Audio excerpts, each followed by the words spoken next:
His father kept glancing at his watch while the judge read the sentence. 25 years. The girl in his room was already dead before he even walked in. The video had been faked. The prosecutor had been bribed. The entire trial was a play directed by a single person, and that person was his own father. His father had made only one mistake. He had given his son time. The prison van slows to a stop. The door rattles open. The smell of wet concrete, bleach, and someone else's sweat hits him in the face. Chang Ison steps outside, and the light stings his eyes after 3 hours in an iron box. The courtyard of Cheolsong Prison lies like the bottom of a concrete well. 4 walls, barbed wire on top, cameras in the corners. 2 guards look at him as if he were meat delivered on schedule. One grabs him by the collar and drags him inside. Ison doesn't resist. He has nothing with which to resist. 22 years old, 173 centimeters tall. Not a single fight in his entire life. The toughest sport in his life has been swimming. They shove him into the communal shower of the gray block. A dozen naked, wet men. The steam hangs thick. One guard rips his clothes off. Another shaves his head. Hair falls onto the tiles and toss at his feet. Ison looks at his hands. Slender, long fingers. Yesterday, they held a pen during a biomechanics exam. They helped elderly people get back on their feet after a stroke. Not once in his life have they clenched into a fist to strike. Now, they're just shaking. A burly man steps away from the group. A dog tattoo on his neck. A shaved skull. A wrestler's shoulders. He grabs Ison by the chin and twists his head from side to side, examining him like merchandise on a store shelf. The water seems to be flowing more quietly. The 5 men behind him form a semicircle and wait. They took the pills at the entrance, and Ison sees everything blurry. But he sees one thing clearly. The burly guy's right shoulder is half a centimeter lower than his left. He compensates by tilting his torso. An old rotator cuff injury. 3 years. Maybe 4. 6 months ago, Ison treated an exact same injury in a 40-year-old construction worker. His brain spits out the diagnosis on its own, like a calculator spits out a sum. It's useless. Knowing and knowing how to do are 2 different worlds. The burly man punches him in the stomach. The fist lands right under his ribs. Ison folds in half and falls onto the tile floor. He feels a surge of bile. The world goes white for a second. Then the sounds return. Laughter, the patter of bare feet, a voice talking about fresh meat. And that's when the strangest thing begins. Inside his head, something clicks softly. Not a sound, not a thought. As if someone had found the light switch in a dark room. The pain hasn't gone anywhere, but it ceases to be just pain. It becomes information. The blow landed on his solar plexus, an angle of 35 degrees from bottom to top.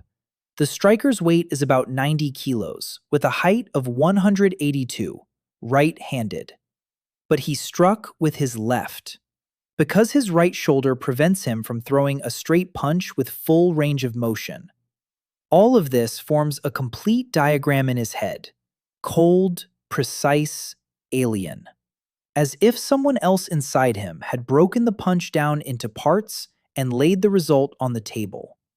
Ison lies with his cheek in someone else's blood, and somewhere deep within this new, cold space, the first thought takes shape. He knows how this man's deltoid attaches to his collarbone, at what angle the elbow bends, that the carotid artery runs 4 centimeters below the dog tattoo. He knows everything and can do nothing. They lift him off the floor and toss him into the cell. 2 by 3 meters, concrete, a metal bunk without a mattress. The guy on the top bunk doesn't even turn around. Ison sits down. His ribs are on fire. Every breath stings. He closes his eyes and replays the blow. 1, 2, 3. The pattern becomes clearer. The angle, the vector, the point of support on his left leg, the acceleration phase, the contact phase, the return phase, and the window between the second and third phases when his weight hasn't yet shifted to his back leg, but his center of gravity has moved forward 7 centimeters farther than it should. Half a second, but it's there. Ison opens his eyes. 25 years in this place. No appeal. His father looked at his watch during the sentencing. His mother lies in a coma after a car accident. His older brother sent him a single sentence to the detention center. Don't do anything stupid, and maybe you'll be out by 40. Ison understood everything then. The prosecutor was on the take. The judge was on the take. The girl in his cell was dead before he even walked in. The video was faked. The whole trial was a play directed by one man, Chang Dohyun, his father, head of Chang Industries, metallurgy, defense, biotech. A man whose last name carries more weight than any law in the country. A man who decided that his middle son was too soft, too smart, too loved by his mother. It's easier to just get rid of him. Eun-sung clenches his fingers. His ribs throb with pain. The pain becomes data. 1 rib. A periosteal contusion, not a fracture. Healing time, 14 days. He diagnoses himself on the bare cot, and he starts to laugh. That dry, terrifying laugh that comes when the world has fallen apart and there's no one but you to fix it. The morning begins with a crash. 5:30 a.m. A baton strikes the bars. Wake up. Ison gets up. His face is swollen after a night on the metal. A gray block. 280 people in identical robes with identical blank faces. The dining hall. The porridge is gray and tasteless. He eats and watches. He looks at everyone. The central table. 7 men with dog tattoos. Namsan Dogs. Among them is yesterday's muscle man, Kim Taegu, the dog's foreman in the block. His right shoulder is still lower than his left. The table by the window. 4 men in clean robes. Calm. 1 elderly man with the manners of a professor. Whitebone. The aristocrats of the prison world. They kill not with their hands, but with their signatures. The table in the corner. 3 burly men, tattoos on their fingers. A mix of Korean and Russian. Vladik's brigade. 3 clans, 3 powers, 3 sets of rules. And between them, he stands. A nobody. Fresh meat with no clan, no protection, and not a single skill to survive the next 48 hours. Ison returns to his cell and begins to count. Not days, people. 280 inmates, 60 dogs, 30 whitebone, 15 Vladiks, 12 guards on shift, 26 cells, but at least 4 aren't working. 7 zones, 7 routes, 7 places where he'll be backed into a corner, and 7 places where he can make himself useful. In a fight, his physique is worthless, but this place is full of people with bad backs, shattered knees, and old fractures that have healed crookedly. People who are sick and whom no one treats. Because there's only one doctor for the whole prison, and he doesn't give a damn. Ison looks at his hands. Useless in a fight. Maybe not useless at all. Day 2, the laundry room. Heat, steam, bleach. Ison is folding laundry when Taegu and 5 dogs walk in. The door closes. Taegu stands in front of them, broadly, like a man accustomed to people backing away from him. Ison doesn't back down. A wall behind him, machines on either side. And he realizes with this new, cold clarity, show fear and you'll become an object for the rest of your sentence. He speaks, calmly, as if in a consultation. He tells Taegu about his right shoulder, an old rotator cuff injury, about 3 years ago. Taegu compensates with his left, which is why he always throws a hook with his right instead of a straight punch. And for a second, He blocks his own view on the left. He demonstrates how. Taegu freezes. Only the prison doctor knows about the shoulder. Unsung continues. He has no intention of fighting. But if Taegu hits him one more time on the right side of the head, there will be a subdural hematoma and death within 6 hours. Right here, during Taegu's shift. And then the next contract will come, and he won't be able to get out of it a second time. They need Taegu alive, and Ison will fix his shoulder in 2 weeks. Silence hangs in the laundry room. Only the machines hum and the faucet drips. 5 dogs stare at Taegu. Taegu stares at Ison. 10 seconds.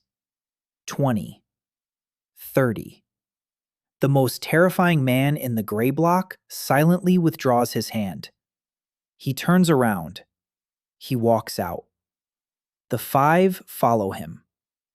Ison is left alone. He stands there for another minute. Then his legs give out, and he sits down on the floor between the machines. His hands are shaking. His heart is pounding in his throat, in his fingers, in his bruised ribs. He's put all his eggs in one basket. A pure, clinical bluff. A subdural hematoma from a single blow is about a 5% probability here. But Taegu doesn't know that. And Ison spoke with such precision that it's impossible not to believe him. And within that cold space, the first lesson is learned. Fear is currency. Knowledge is a weapon. And the right words at the right moment strike harder than a fist. Day 3. Taegu arrives alone, without the dogs. No showboating. He stands in the doorway of the cell and silently rolls up his sleeve. Right shoulder. Not a word. He just shows it. Ison stands up. He places his fingers on the joint, and his mind switches back to cold clarity. His fingers read Taegu's body like a text. Muscular imbalance, adhesions in the joint capsule, 3 years without treatment, pain every morning, especially in damp weather, and in Cheolsong, the weather is always damp. Ison gets to work. He demonstrates 4 exercises, no equipment. He explains each movement slowly and patiently, just as he used to explain them to the elderly patients at the clinic. Taegu listens in silence. He winces, but doesn't complain. At the end, he gives him a long look and says one word: tomorrow. Then he leaves. He returns tomorrow, and the day after tomorrow, and a week later, every day alone.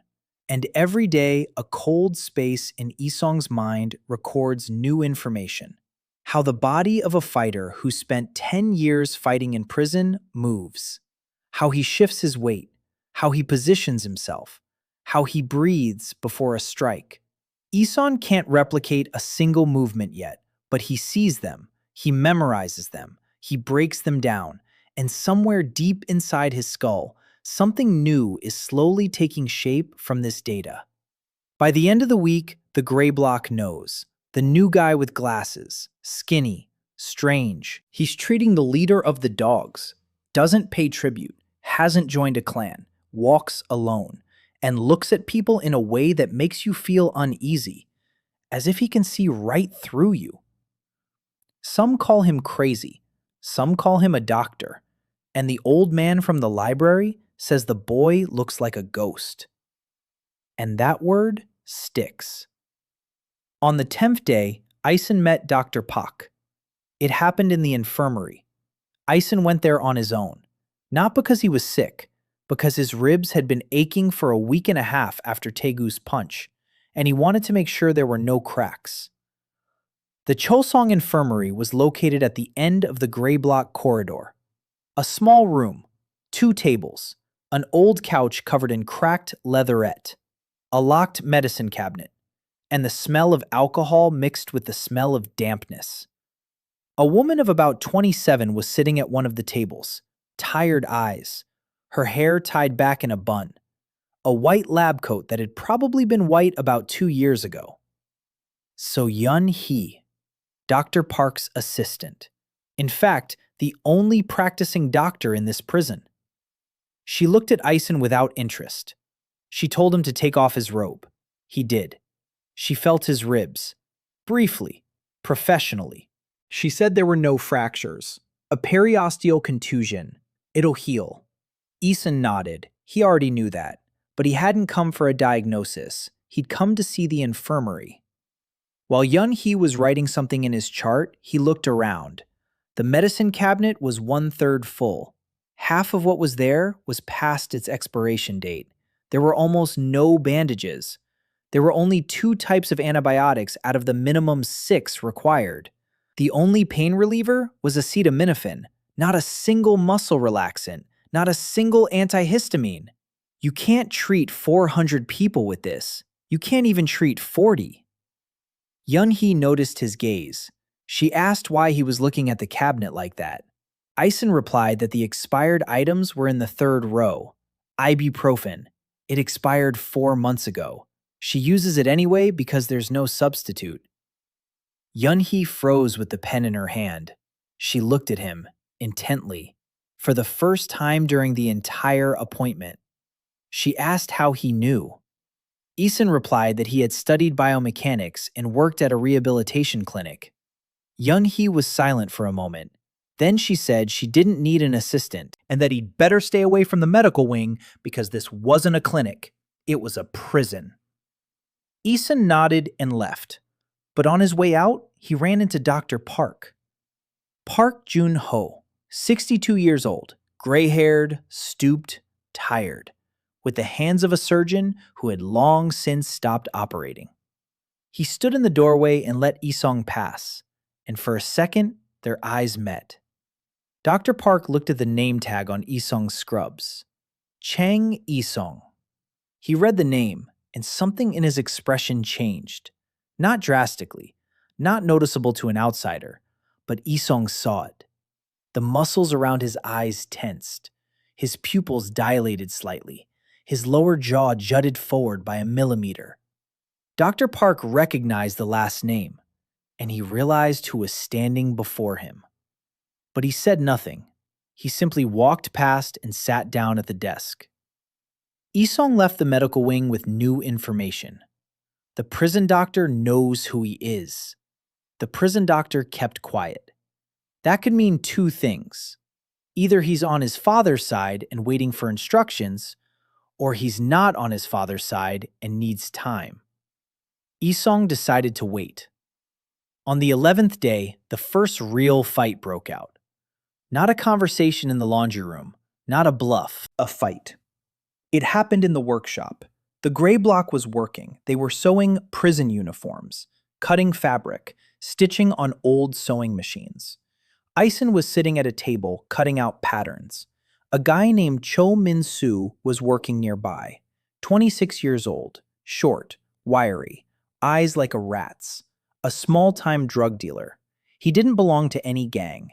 Guys like that are the most dangerous in prison because they have nothing to lose and no one to complain to. Min-soo had been watching Ison for 3 days. Ison could see it. He saw how he squinted, how he gripped the scissors a little tighter than necessary, how he'd glance at the guard, checking to see when he'd look away. The log recorded everything: shift in weight, tension in the trapezius, breathing pattern. Ison knew the blow was coming. He didn't know when. Min-soo struck on the 3rd day. When the guard stepped out into the hallway, without warning, without a word, he simply turned around and slammed his fist into Ison's face. Ison managed to see the swing coming. Min-soo's body gave him away 300 milliseconds before the blow. First, his weight shifted to his left leg. Then, his right trapezius tensed. Then, his pupil dilated slightly. The protocol recorded everything. But Ison's body didn't have time to react. The data is there. No reaction. The fist hit his cheekbone. Ison fell. Min-soo jumped on top of him. He struck again and again. Ison covered his face with his hands. He took 2 blows to his forearms, one to the temple. The world went spinning, red spots before his eyes. Then someone pulled Minsu away, one of the dogs. Not because he wanted to help Ison, because a fight in the workshop meant solitary confinement for the whole workstation. Ison lay on the floor among scraps of fabric. His left eye was swelling shut. His cheekbone was on fire. 2 blows to the forearm, a blow to the temple. He'd lost. Completely.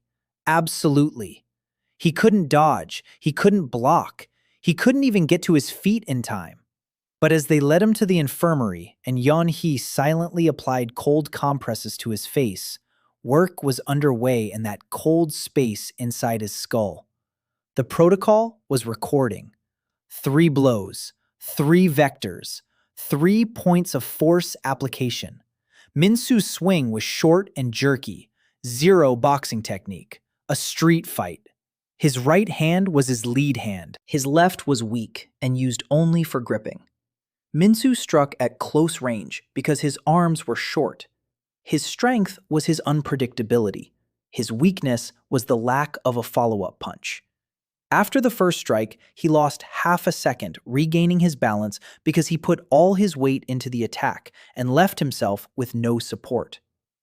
Eun-sung lay on a stretcher in the medical bay and saw it all so clearly, as if someone had drawn a diagram on the wall. He had lost. But he remembered, and the protocol recorded it.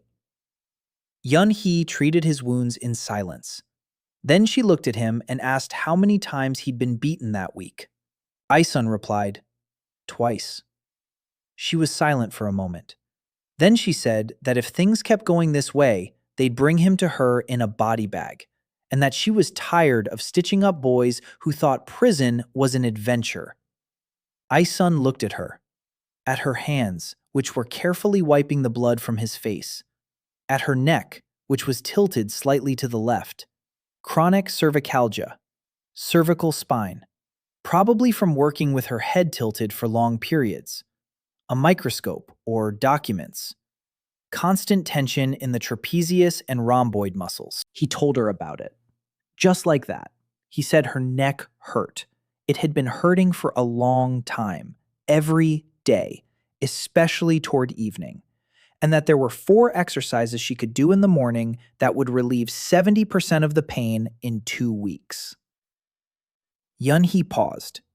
The cotton swab froze near his eyebrow. She looked at him for a long time. Then she asked who he was. Not the way a doctor asks a patient, the way one person asks another.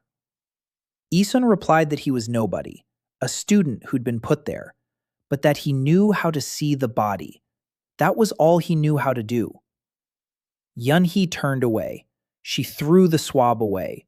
She said the session was over. Ison left, but before leaving, he placed a small piece of paper on the edge of the table. On it were drawn 4 neck exercises, simple ones, no equipment needed. He'd drawn them in his cell from memory. The lines were crooked because his hand was shaking from the beatings. On the 14th day, something happened that shifted the balance of power. In the dining hall at breakfast, Ison was sitting in his usual spot at the end of the farthest table. He was eating porridge. He was watching the people. The protocol ran in the background, like radar. It tracked movements, it flagged anomalies, and at some point, it saw something no one else saw. Ajumma Son, the cook, a heavy-set woman with a gold tooth. She was standing at the serving line, pouring porridge, just like every morning. But something was off. Her left hand. She was holding the ladle a little differently. Her fingers had turned slightly white. Her breathing had grown shallow. She swayed slightly. Ison stood up, quickly, without thinking. He walked over to the serving line. Ajumma Son looked up at him. She started to say something, and suddenly her face turned gray. The hand holding the ladle dropped. She slowly began to fall to the right. Ison caught her. She was heavy, about 1.5 times heavier than him, but he held her. He laid her on the floor. People around them screamed. The inmates jumped to their feet. A guard ran toward them. Ison didn't hear. He was in a state of shock. Ajumma's pulse, weak, irregular. Her skin was damp and cold. Her lips were grayish. Angina, possibly unstable. She needed nitroglycerin, which this prison didn't have. She needed aspirin, which they might have. She needed to lie with her head elevated. He shouted for someone bring a pillow. One of the inmates tossed him a rolled-up prison robe. Ison placed it under the Ajumma's head. He shouted for someone to call Dr. Park. He held her hand and checked her pulse. 92 beats per minute. Irregular. He needed to buy some time. He leaned toward the Ajumma and calmly told her to breathe. Slowly, through her nose. He counted along with her. Breathe in for a count of 4. Breathe out for 6. Breathe in for 4. Breathe out for 6. Her pulse began to steady. 3 minutes later, Yeonhee arrived with a first aid kit. Dr. Park hobbled in behind her. Yeonhee worked quickly. Aspirin, body positioning, monitoring. Ison stepped back. His job was done. When the Ajumma was wheeled away to the medical unit on a stretcher, the entire gray block was standing in the dining hall, watching Ison.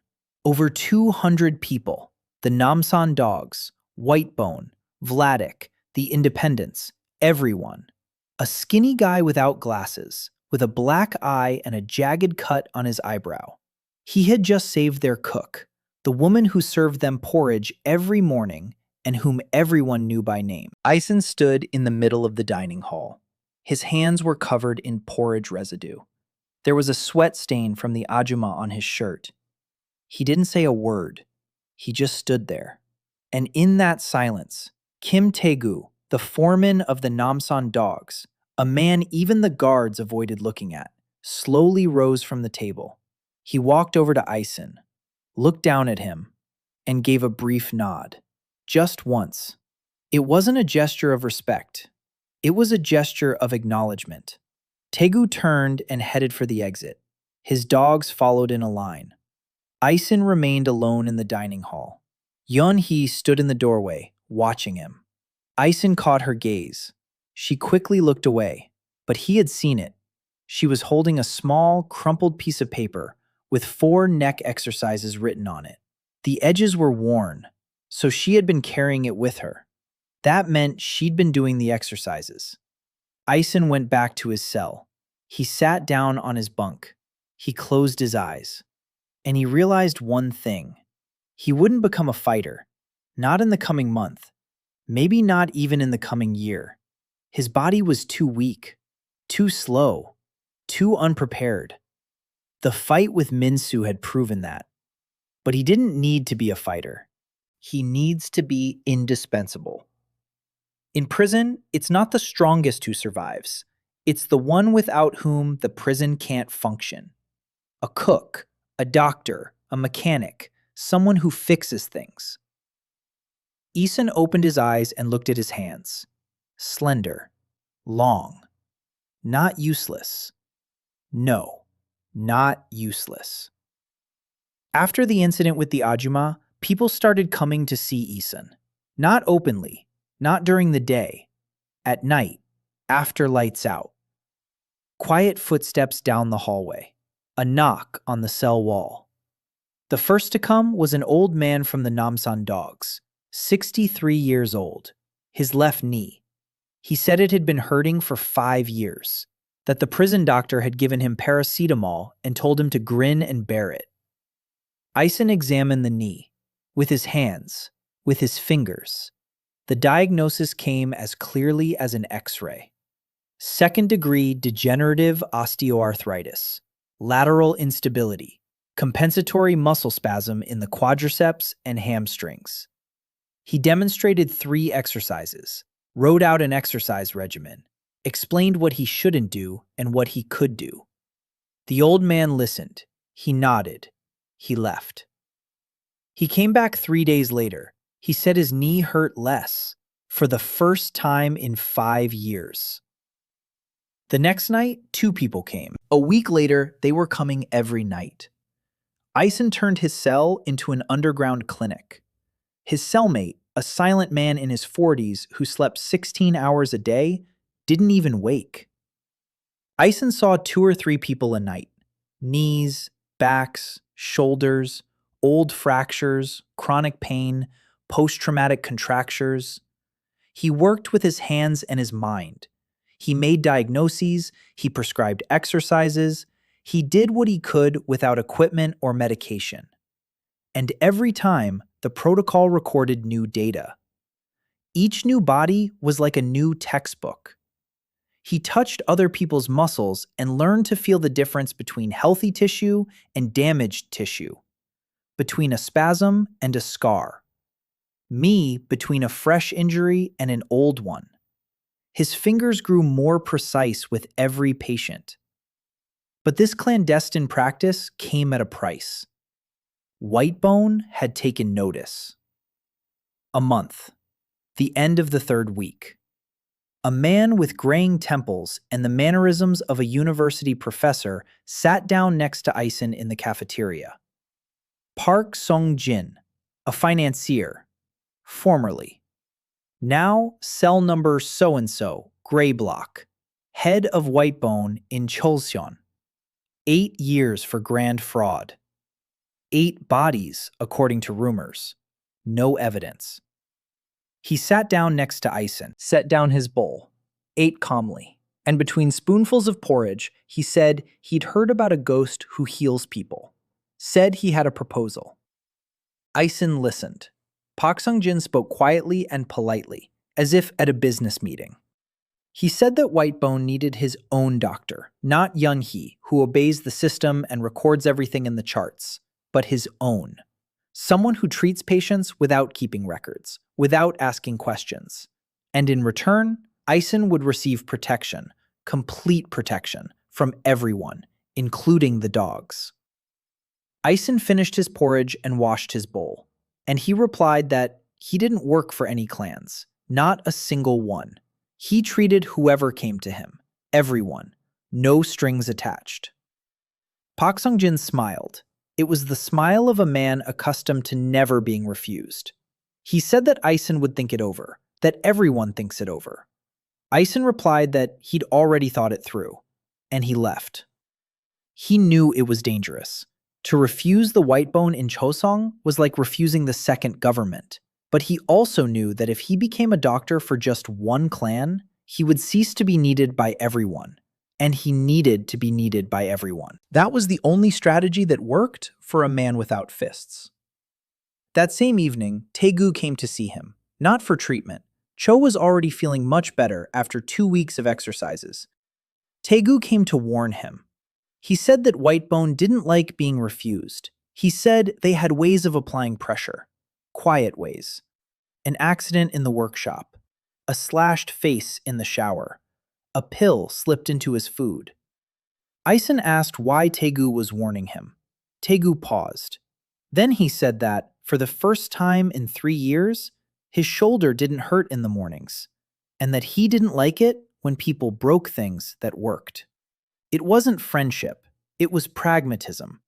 But in Cheolsong, pragmatism was worth more than friendship. 2 days later, Ison went to the library. The Cheolsong library was a small room with 4 bookshelves full of old books and a single table. An old man worked there, Kim Taegu, 71 years old, a librarian, 30 years in prison, convicted of manslaughter. Quiet, hunchbacked, gray-haired, with hands that trembled as he placed books on the shelf. Ison came looking for anatomy books. He didn't find any, but he found 3 biology textbooks and an old first aid manual. That would be enough. He sat down at the table and began to read. Old Man Kim watched him from behind the bookshelf. An hour later, he approached. He placed another book in front of Ison, a thick one, a well-worn one, a guide to sports medicine, a 17-year-old edition. Ison looked at the old man. The old man shrugged and said the book had been sitting there for 15 years, and no one had ever opened it.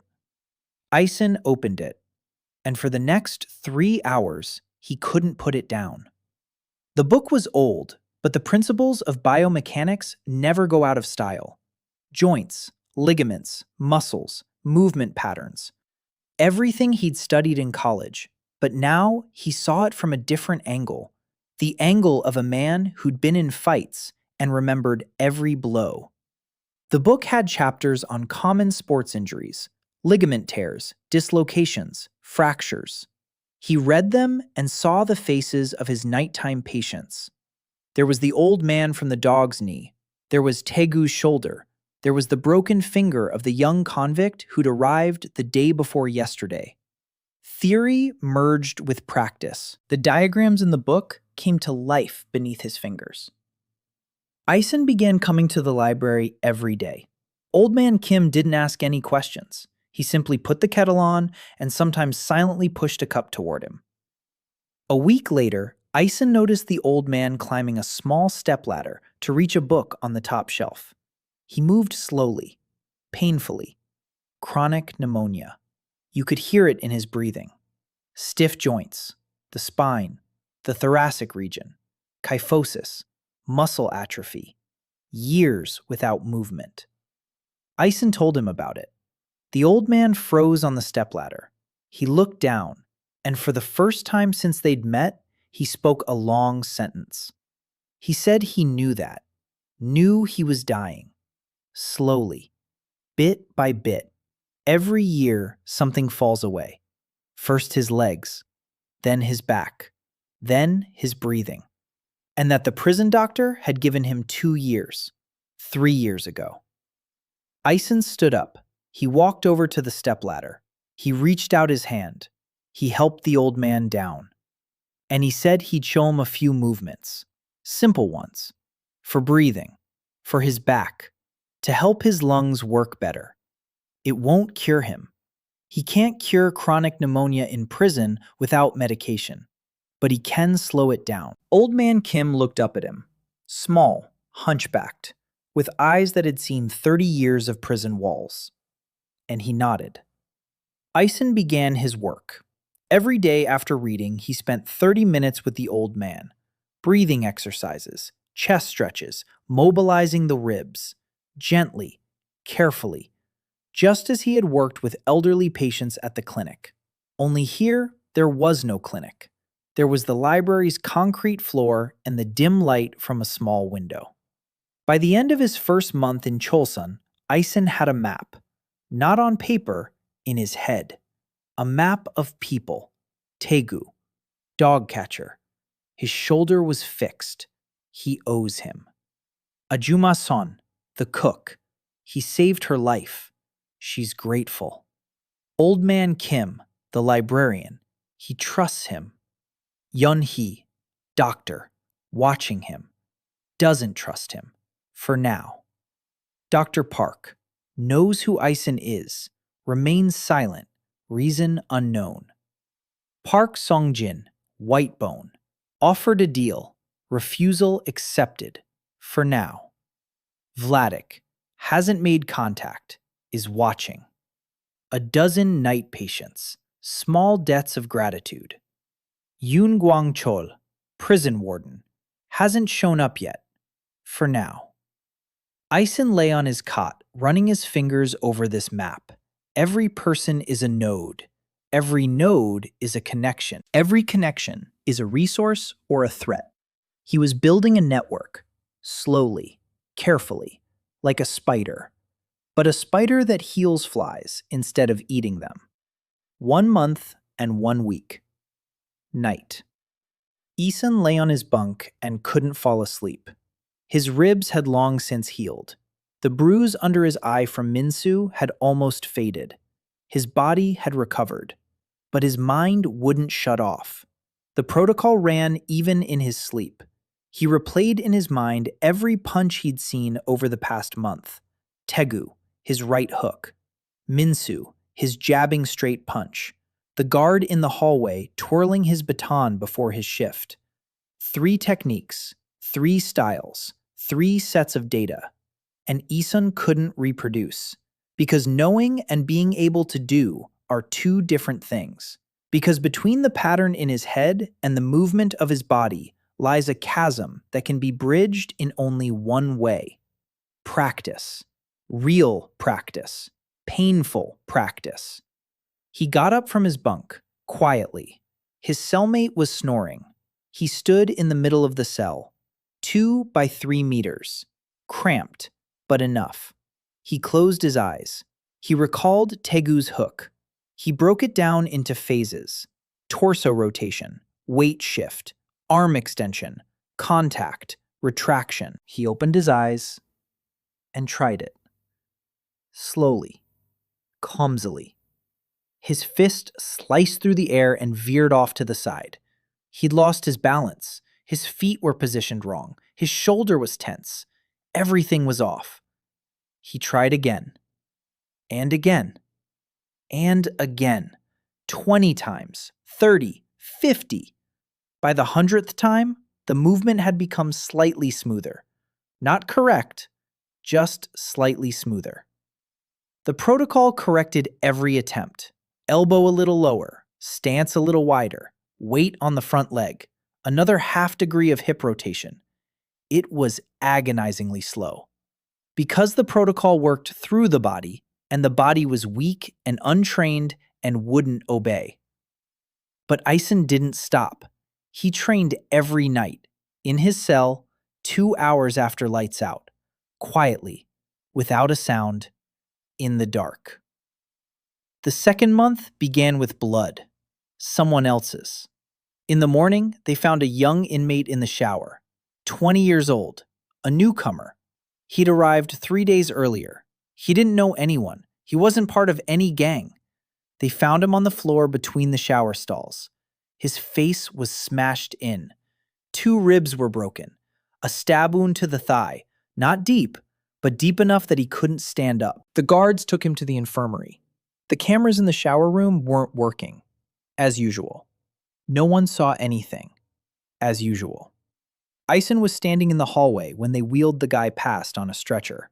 He saw the wound on his thigh. His mind went into analysis mode. A cut. A sharp blade. The angle of entry was from bottom to top. Left-handed. The blade was about 8 centimeters long. Not a fatal blow. Intended to intimidate. Whoever cut him knew exactly where to strike to cause a lot of blood, but without damaging the femoral artery. A professional. Ison walked past. He didn't stop. He didn't intervene. But he remembered. That evening in the dining hall, he sat at his table and listened. In prison, information travels faster than on the internet. By dinner time, the entire gray block knew that the dogs had cut up the new guy. No one knew exactly why.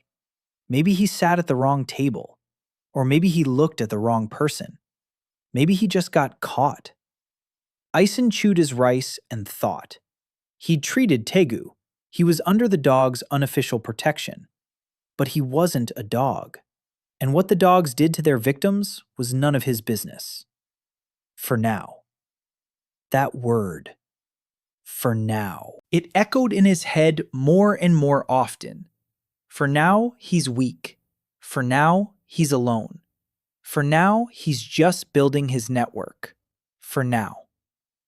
That night, Dr. Park came to see him, for the first time.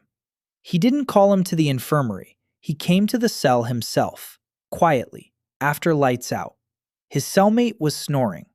Park sat down on the edge of the bunk. He was silent for a long time. Then he spoke. He said he knew who Ison was. He knew his last name. He knew his mother. He said this quietly and calmly, staring at the wall. Ison didn't move. His heart was pounding, but the protocol kept his face impassive. Dr. Park said that 25 years ago, he had been a student of Han Soyeon, Ison's mother, that she had been his research advisor in medical school, that he had become a doctor thanks to her. Ison listened. He breathed evenly. He waited. Park said that Ison's mother was in a coma, in a private clinic following a car accident. He said this and fell silent. Ison knew this. He'd known for 2 months, ever since his arrest. His mother was in a coma. His father was free. He was in prison. Simple math for the Jang family. Park looked at Ison for the first time during the entire conversation. And he said one thing that Ison didn't know. He said that the prison warden, Yun Gwangcheol, was receiving money from Chang Dohyun every month to ensure Ison wouldn't live to see the end of his sentence. Not directly, through circumstances, an accident, a fight, an overdose, a transfer to the red block with the murderers, a transfer to the black block from which inmates are carried out in body bags. Park said he'd seen the documents, that Yoon had already begun preparing the first case, an assault on a guard who wasn't there, but would be, because the guard would file a report, and Ison wouldn't be able to prove anything. Ison sat on his bunk and stared into the darkness. Inside his head, the protocol was redrawing the map. Yun Gwangcheol, the warden, an enemy, an active one, working for his father. The objective? To transfer Ison to the red or black block. The timeline? Unknown. But soon. Ison asked Park why he was telling him all this. Park paused. Then he said he owed something to Ison's mother, a long-standing debt, and that he could help, a little, discreetly, but he could. Ison nodded. He didn't thank him. He didn't ask any questions. He understood the main point. He had eyes and ears in the medical ward. And there's an enemy who's already sharpening his knife. Park stood up. He walked toward the door. Then he stopped. He said one more thing. He said that Yeonhee didn't know. She thinks Ison is just an ordinary prisoner. He asked Ison not to involve her. She's already carrying too much of a burden. Ison nodded. Park left. Ison lay in the dark and thought. His father is paying the warden for his death. That's nothing new. It was confirmation of what he'd suspected from day one. But now it wasn't a suspicion. It was a fact. And facts are something you can work with. In the morning, he changed his routine. Before, he'd moved freely around the prison. The cafeteria, the workshop, the library, the yard, the infirmary. Now he'd started keeping track of the guards, their routes, their habits, their weaknesses. 12 per shift, 4 shifts, 48 people. Of those, 4 take money from the dogs, 3 from Whitebone, 2 from Vladik. 5 play poker in the back room every Tuesday. 7 smoke in the backyard between rounds. 1, Kim Taegu, doesn't take money from anyone. Junior guard, 26 years old, former sergeant in the military police. Black belt in Hapkido, always frowning, always alone. Her colleagues don't like her. Ison saw why. She's the only guard who doesn't look away when an inmate is being beaten in the hallway. She intervenes, or tries to. She's been suspended from her shift twice for it. She'd come back and do the same thing. Ison watched her for 3 days. He collected data for his report. Her gait, her stance, her grip on the baton, her weight distribution. She moved like a fighter, clean, efficient, every step with weight on her back foot, every turn of her torso with control of her center of gravity. Hapkido, pure, textbook. But there was something else. Her right fist was slightly deformed, old calluses on the 3rd and 4th metacarpals. She struck with her bare hands, often, for a long time. Not just Hapkido, something tougher. He remembered that. Midway through the 2nd month, what Ison had been waiting for happened. A provocation. He was summoned to the warden's office. Yun Gwangcheol was sitting at his desk, 58 years old, the face of a history teacher, calm, almost kind, gray temples, a neat uniform. His hands were folded on the desk, the same hands that had signed the transfer orders to the black bloc. Yun spoke in an even tone. He said he'd received reports of illegal medical activities by inmate Chang Ison, that this was a violation of prison regulations, that it could result in disciplinary action. Ison stood before the desk, his hands behind his back, his face calm. The monitoring system was running. It was reading Yun's vitals. His pulse was stable. His eyes were calm. Not a single sign of stress. This man was used to making threats. For him, it was routine. Yun continued. He said there was also a report from a guard stating that Ison had displayed aggression in the workshop. Ison replied that he had not displayed aggression. Yun smiled. He said the report had already been written and that Ison had a choice. Option 1. Stop his unauthorized medical activities. Keep a low profile. Then the report would disappear. Option 2. The report would be sent up the chain, transferred to the red block. Ison thought for 3 seconds. Then he replied. He said he was ready to stop treating the inmates, but he warned that 27 of his nighttime patients belonged to Namsan Dogs and the White Bone. If they found out why he'd stopped, there would be questions, not for him, to the chief. Yun stopped smiling. It wasn't a bluff. It was the truth. Ison really had been treating people from both clans, and the clans would indeed be unhappy if their doctor disappeared. And the clan's discontent in Cheolsong is a problem for the chief, because the clans pay the chief too. And if the chief gets in the way of their interests, the money will stop coming in. Yun was silent for 10 seconds. Then he said that Ison could go. No report needed. See you later. That word again. See you later. Ison walked out of the office. He walked down the hallway. He turned the corner. And only then did he allow himself to exhale. His hands were shaking. His legs felt like cotton. He had just played poker with a man who killed people with documents. And he'd won a hand. One. The first one. Yun had backed down, but he hadn't left. He'll be back. With something bigger. Ison knew that. But he'd bought himself some time. And time was the only currency he could pay with. That evening, he went to the medical ward to see Yeonhee. She was sitting at a desk filling out charts, wearily, mechanically. She saw him and asked what was wrong. Ison said nothing was wrong. He said he wanted to help. Yeonhee raised an eyebrow. Ison explained.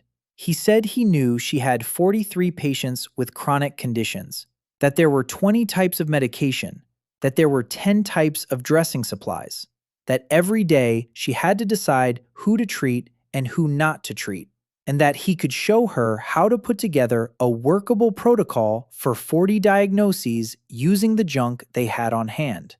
Yeonhee looked at him for a long time.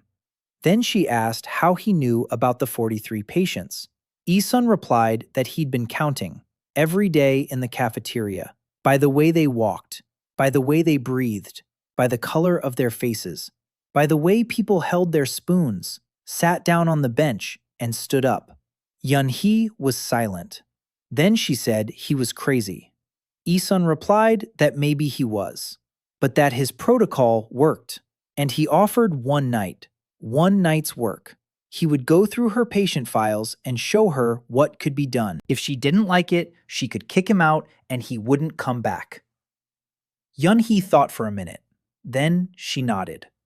That night, they worked until 4 in the morning. Ison laid out all the files on the floor of the medical ward. He grouped them by diagnosis. He found overlaps. He found duplicates in the prescriptions. He found 3 cases where a single inexpensive drug alleviated symptoms that Yeonhee had been treating with 3 expensive ones. He found 7 patients who didn't need medication at all, but needed exercise and lifestyle changes. He worked quickly, precisely. The protocol helped him see patterns, the connections between diagnoses, the coincidences. Yeonhee sat beside him and at first checked each of his conclusions. Then she stopped checking, because he wasn't making any mistakes. By 4 in the morning, there was a new system. Simple, effective, made from what was available. Not perfect, but 3 times better than before. Yeonhee sat on the floor amid the charts and looked at it all. Then she looked at Ison, and he saw something in her eyes that he hadn't seen before. Not gratitude, not surprise, something quieter, something like hope. She quickly looked away. She stood up, gathered the cards, said the session was over, said thank you. Quietly, almost a whisper. Ison left. At the door, he turned around. Yeonhee was standing with her back to him. Her shoulders were trembling slightly. She was crying, quietly, silently. He closed the door and went back to his cell. And he realized one more thing. Fixing bodies is one thing. Fixing people is another. And the latter is more important. The 3rd month began with underground fights. Ison had known about them since the first week. The old laundry building. Fridays. After lights out. The guards didn't just know about them. The guards organized them. Bets, money, tobacco, privileges. Fighters from every clan. The dogs fielded their own. Whitebone fielded theirs. Vladik fielded theirs. Sometimes independents stepped into the ring. Those with nothing to lose, or those who'd been forced into it. Ison had never once attended the fights, but he'd heard about them. Every Friday night, muffled blows and screams echoed through the block. And on Saturday mornings, the infirmary was filled with broken ribs, shattered jaws, and lacerated eyebrows. Yeonhee stitched them up in silence. Every Saturday. Like an assembly line. Ison decided to go, not to fight, just to watch. He needed information. The laundry building was a long hall with a low ceiling and a concrete floor. The washing machines were pushed up against the walls. In the center was a circle, marked with chalk. People stood around it. 40, maybe 50. Light from 2 industrial lamps. Sharp shadows. The smell of sweat, adrenaline, and blood. Ison stood in the shadows by the wall. He watched. The protocol kicked into full gear. The first fight, 2 from the dogs, sparring, a training match. Rough, lots of power, little technique. They were fighting for sheer mass. The heavier one usually wins. The protocol broke down every strike, every grab, every throw. Data, raw data. Second fight, a dog against an independent. A short one, 20 seconds. The dog broke the independent's nose with the first strike. The independent fell. The end. The report recorded it. Third fight, the Whitebone fighter against the fighter Vladik. This was different. The Whitebone fighter moved differently. Not on strength, on technique. A karateka, or a taekwondoka. Side stance, kicks. Fast, precise. Fighter Vladik was 20 kilograms heavier, a wrestler, classical style. He tried to close in for a clinch. The karateka wouldn't let him. He kept his distance. He struck at the legs, at the torso, on the arms, methodically, like a machine. The wrestler slowly grew tired. The karateka did not. In the 3rd minute, the wrestler collapsed. The karateka didn't finish him off. He simply stepped back. Ison stood against the wall, shaking. Not from fear, from the information. The protocol was working with such intensity that his head was buzzing. 3 fights, 3 styles, 3 data sets. The karateka. His technique was clean, textbook. But the protocol found a weakness. The side stance gives an advantage in range, but leaves the front leg exposed. The knee. If you close the distance during the kicking phase, when the weight shifts to the supporting leg, you can attack the knee. The window is small, 300 milliseconds, but it's there. Ison couldn't use this information. Not yet. His body isn't ready. His reaction is too slow. His muscles are too weak.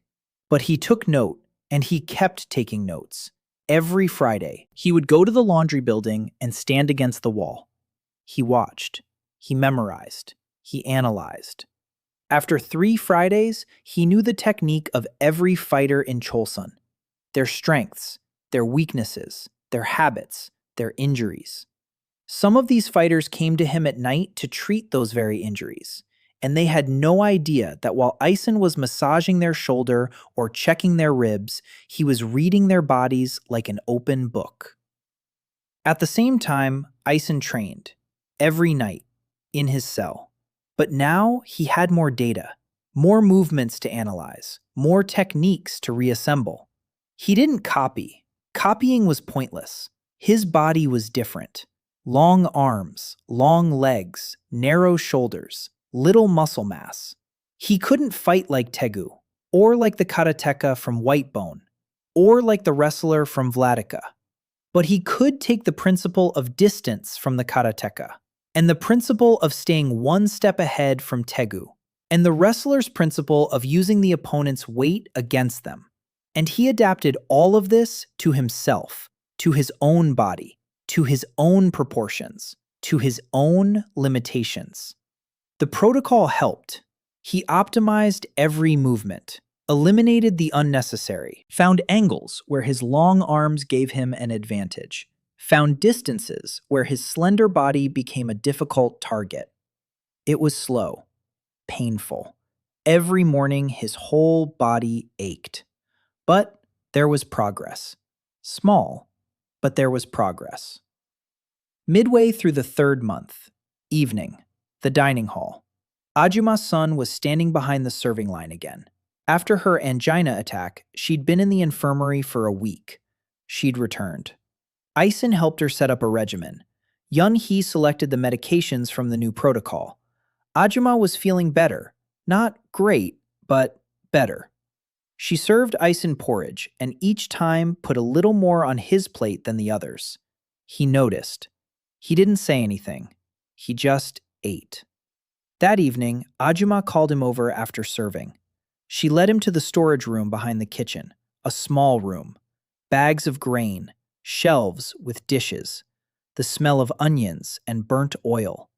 Ajumma sat down on a bag.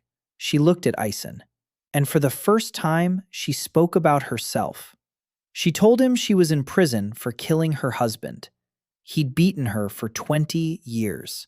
He'd broken her nose, twice, her ribs, 3 times, her jaw, once, her knee, which is why she limps. She put up with it for 20 years because they had a daughter. And one night, when he started beating their daughter, she grabbed a frying pan. One blow. He fell. He didn't get up. She's been in prison for 8 years now. Her daughter is 21 now. She doesn't visit. She doesn't write. She doesn't reply to letters. She's ashamed of her mother, the murderer. The Ajumma told this story without tears, without a tremor in her voice. As a matter of fact, like a recipe for porridge. So much water, so much grain, so many years, so many fractures. Done. Ison listened, and the protocol remained silent. Because there's no formula for this, no blueprint, no biomechanical analysis. There's only a woman standing by a sack of grain who feeds 400 people every morning as if she were feeding a single daughter.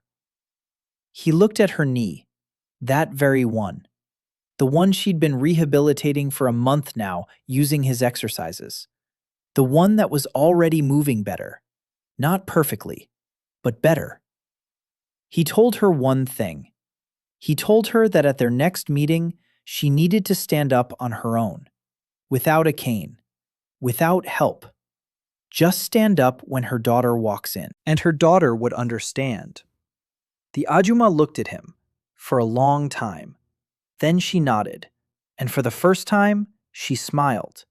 A gold tooth glinted in the dim light of the storeroom. Ison left. Behind him, he heard the Ajumma quietly sniffle. But he didn't turn around. There was no need. By the end of the third month, his life in Cheolsong had settled into a rhythm. Morning, wake up.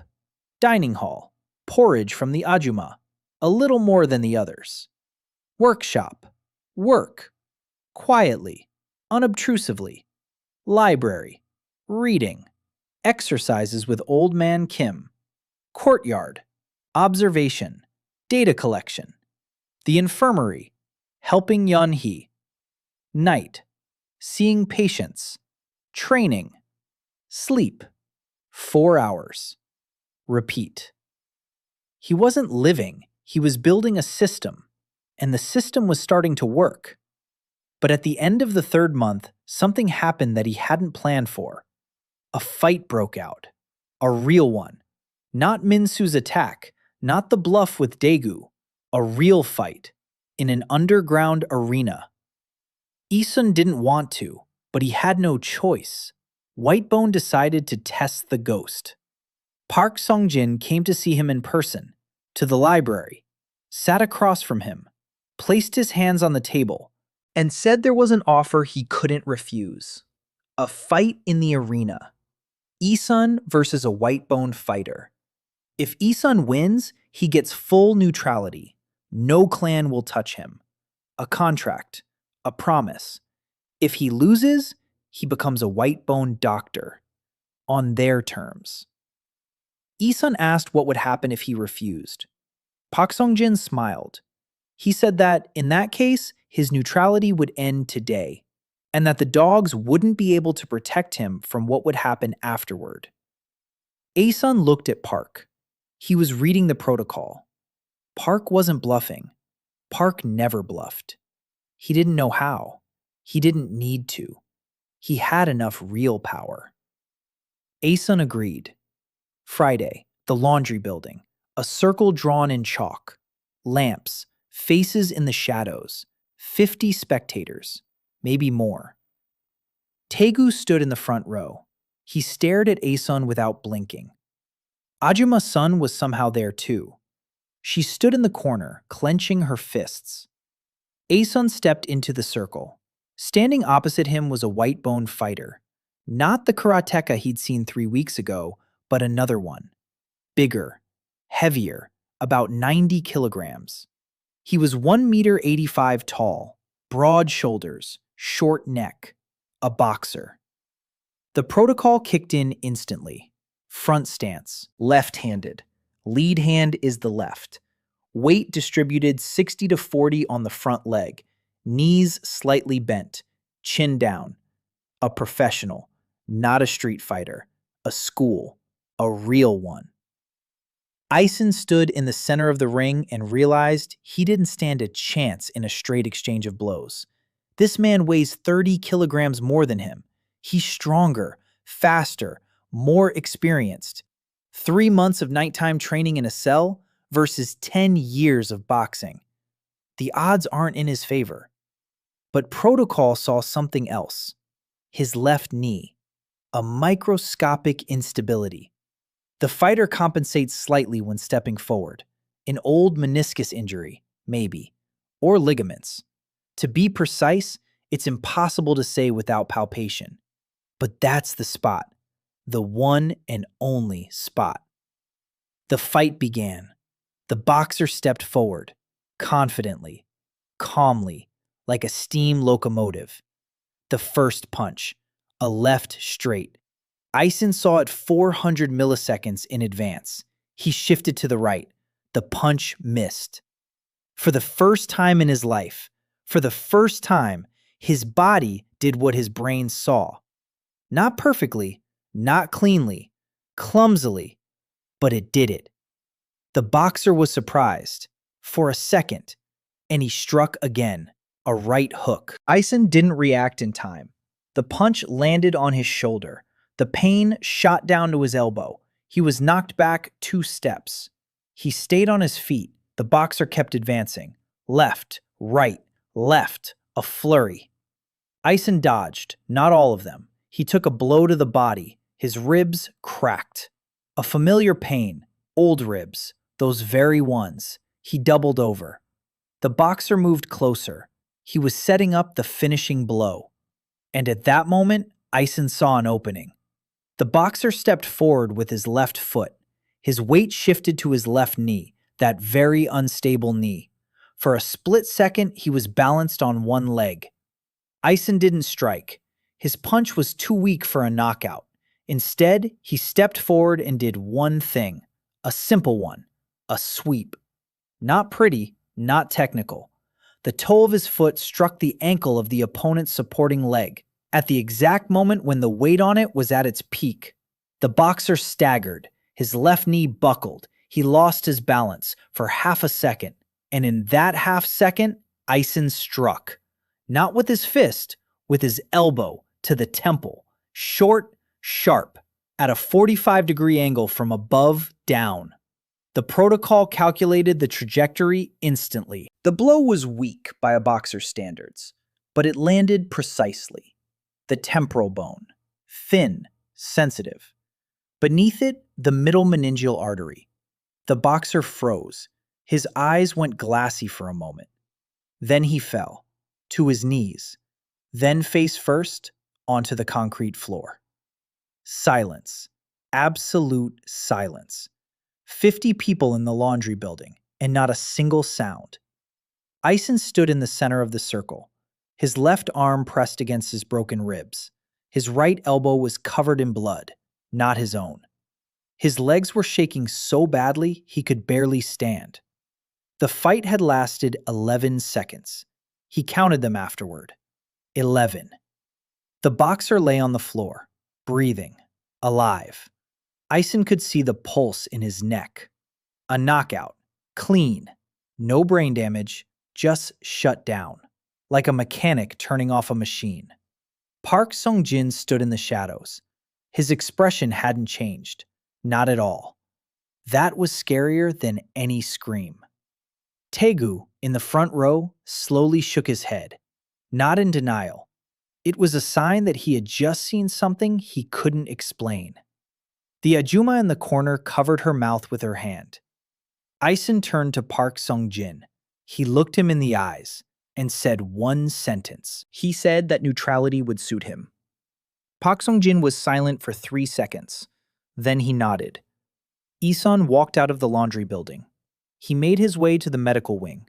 Yeonhee was there. She saw him. She saw the blood on his elbow, the ribs he was clutching. She didn't ask anything. She just pointed to the treatment table. While she was treating his ribs and wrapping them with a bandage and checked his elbow, Ison lay there, staring at the ceiling. 2 ribs were broken. Not just cracked, fractured. 4 weeks to heal. Pain with every breath. That was the price. The price of 11 seconds. But inside his head, the protocol was already analyzing the fight, frame by frame, millisecond by millisecond, and recording it. His first victory. Yeonhee finished.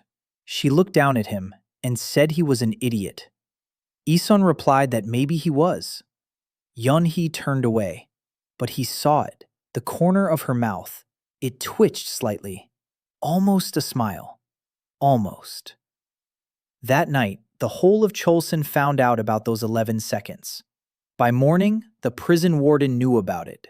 By evening the next day, the information had leaked out through back channels to the man who had paid for Ison's death. Chang Dohyun, the father, the head of Chang Industries.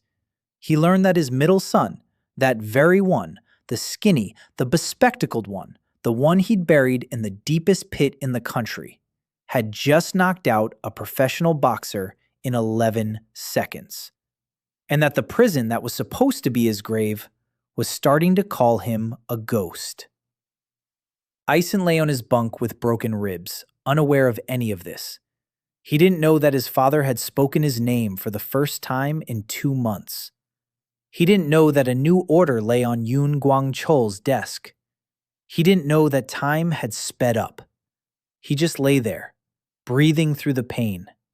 And in the darkness of his cell, he quietly pieced himself back together, bit by bit, just as he did every night. Piece by piece, break fracture after fracture, lesson after lesson. The order arrived a week after the fight. Transfer, red block. Lee Song found out from Dr. Park. He came at night, just like last time. He sat on the edge of the cot. He said that Yun had signed the papers that morning. The grounds? Systematic violation of prison regulations, organizing illegal gambling activities, participation in underground fights. Everything was documented. Reports from the guards, 3 of them, all dated different days, all written in the same hand. Ison lay there and listened. His ribs still ached. He breathed shallowly, sparingly. The report was redrawing the map. The red block. Murderers, gang bosses, people serving life sentences who have nothing to lose. There is no gray block with its fragile balance. The strategy of a doctor who treats everyone doesn't work there. They treat people one way there, with a blade. Park said the transfer would take place in 3 days, that there was nothing he could do, that the documents had already been sent to the administration office.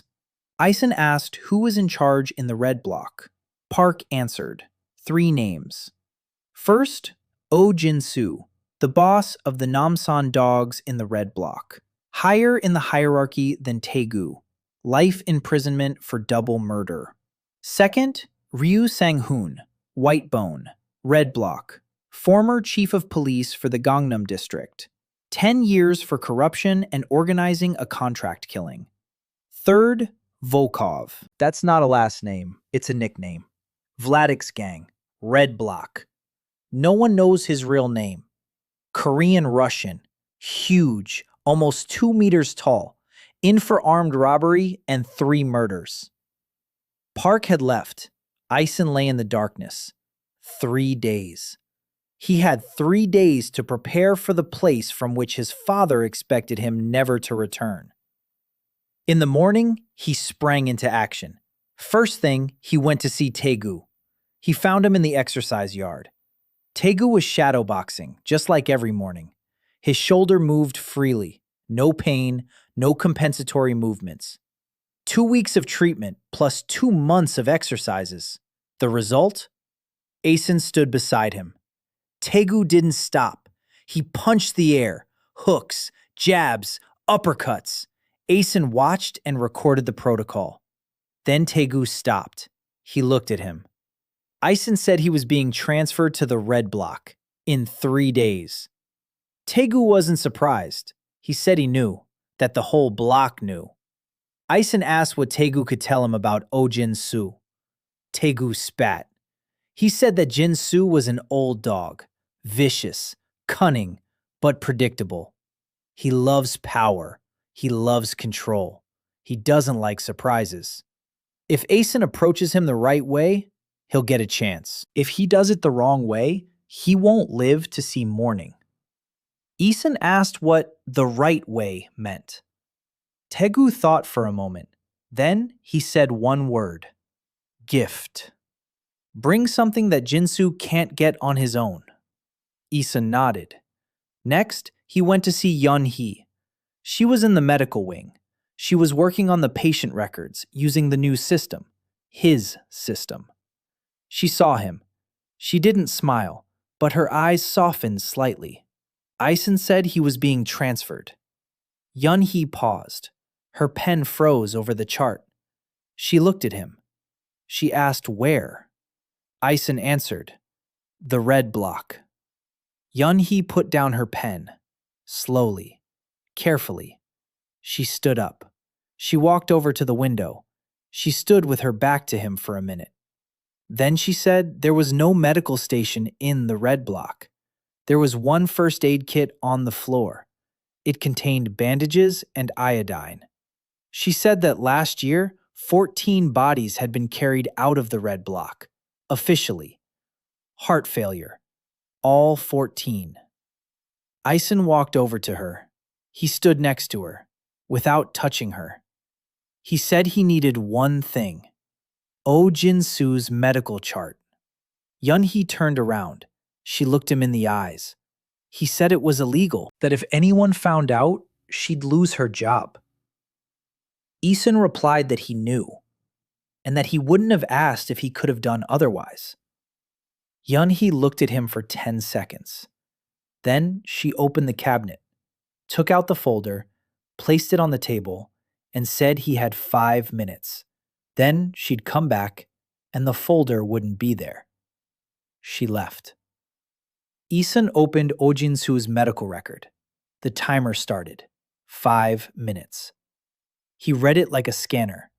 Age 54. Height 176. Weight 93. Stage 2 hypertension. Type 2 diabetes. Early stage. Untreated. Chronic prostatitis. Arthritis of the right hip joint. Stage 3. Constant pain. Limited mobility.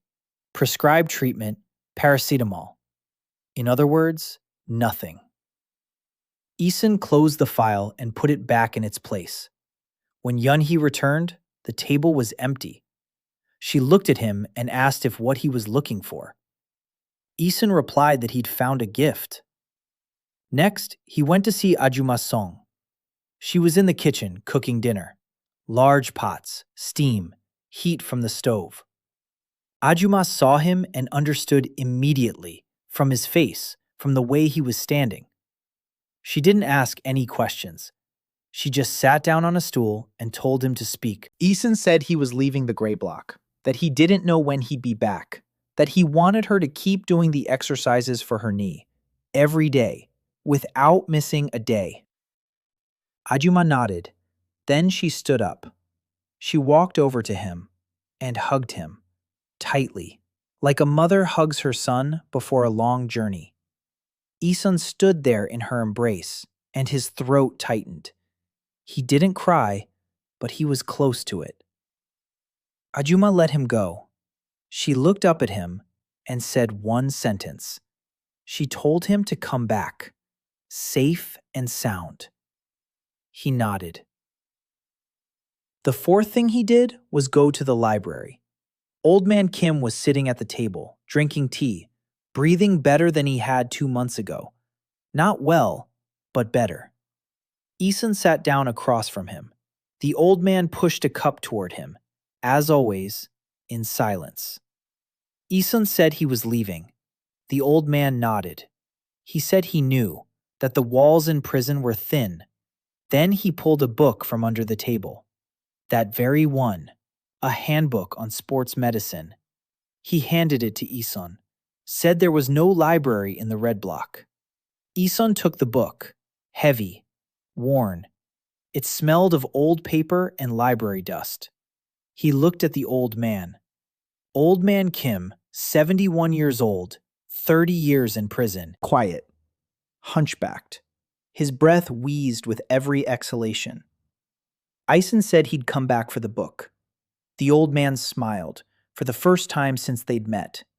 And Ison thought that for that one smile alone, it had been worth spending 2 months in Cheolsong.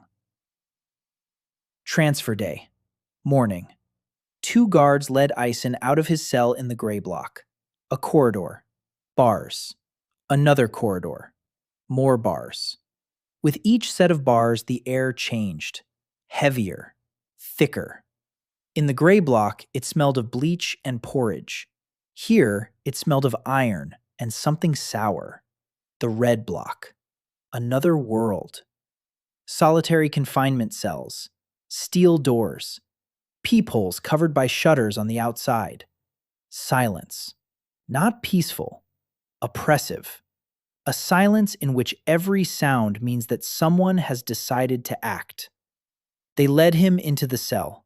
2 by 2 meters, smaller than in the gray wing. A bunk, a toilet, a wall, a ceiling, a lamp that never turns off. The door closed. The lock clicked. Ison sat down on the bunk. He placed the book beside him. He closed his eyes. And he waited. He didn't have to wait long. 2 hours later, the door opened. A man entered the cell. He was stocky, shaven head, a face like stone, small, watchful eyes, a tattoo on his neck, a dog. but not like the one Taegu had. Old, faded, the first version. Oh Jinsu, the dog boss of Namsan in the red block. Behind him stood two men, big, silent, with the eyes of men who had long since stopped counting. Jinsu looked at Ison, from head to toe, the way one looks at an insect before deciding whether to crush it or not. Ison stood up, slowly, calmly, cool as a cucumber, his pulse steady, his breathing steady, emotions locked behind a glass wall. He spoke first. It was important. In the red block, whoever speaks first is either a fool or someone with a proposal. Ison said he knew about Jinsu's hip joint, the right one, stage 3 arthritis, constant pain, worse in the mornings, worse in damp weather, worse when he sits for a long time. Paracetamol hasn't helped for a year. Jinsu didn't move a muscle. His expression didn't change. But the two behind him exchanged glances. Ison continued. He said he could relieve 30% of the pain in a week, 50% in a month, without medication, just with his hands and exercises. He said he wasn't asking for anything in return, just one thing, that they leave him alone for the first 7 days. Jinsu was silent for a long time.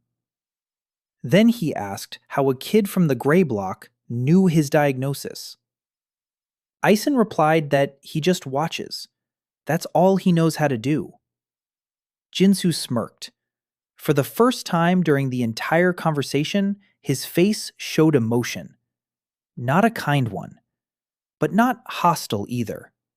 Curiosity. He turned and walked out. Two men followed him.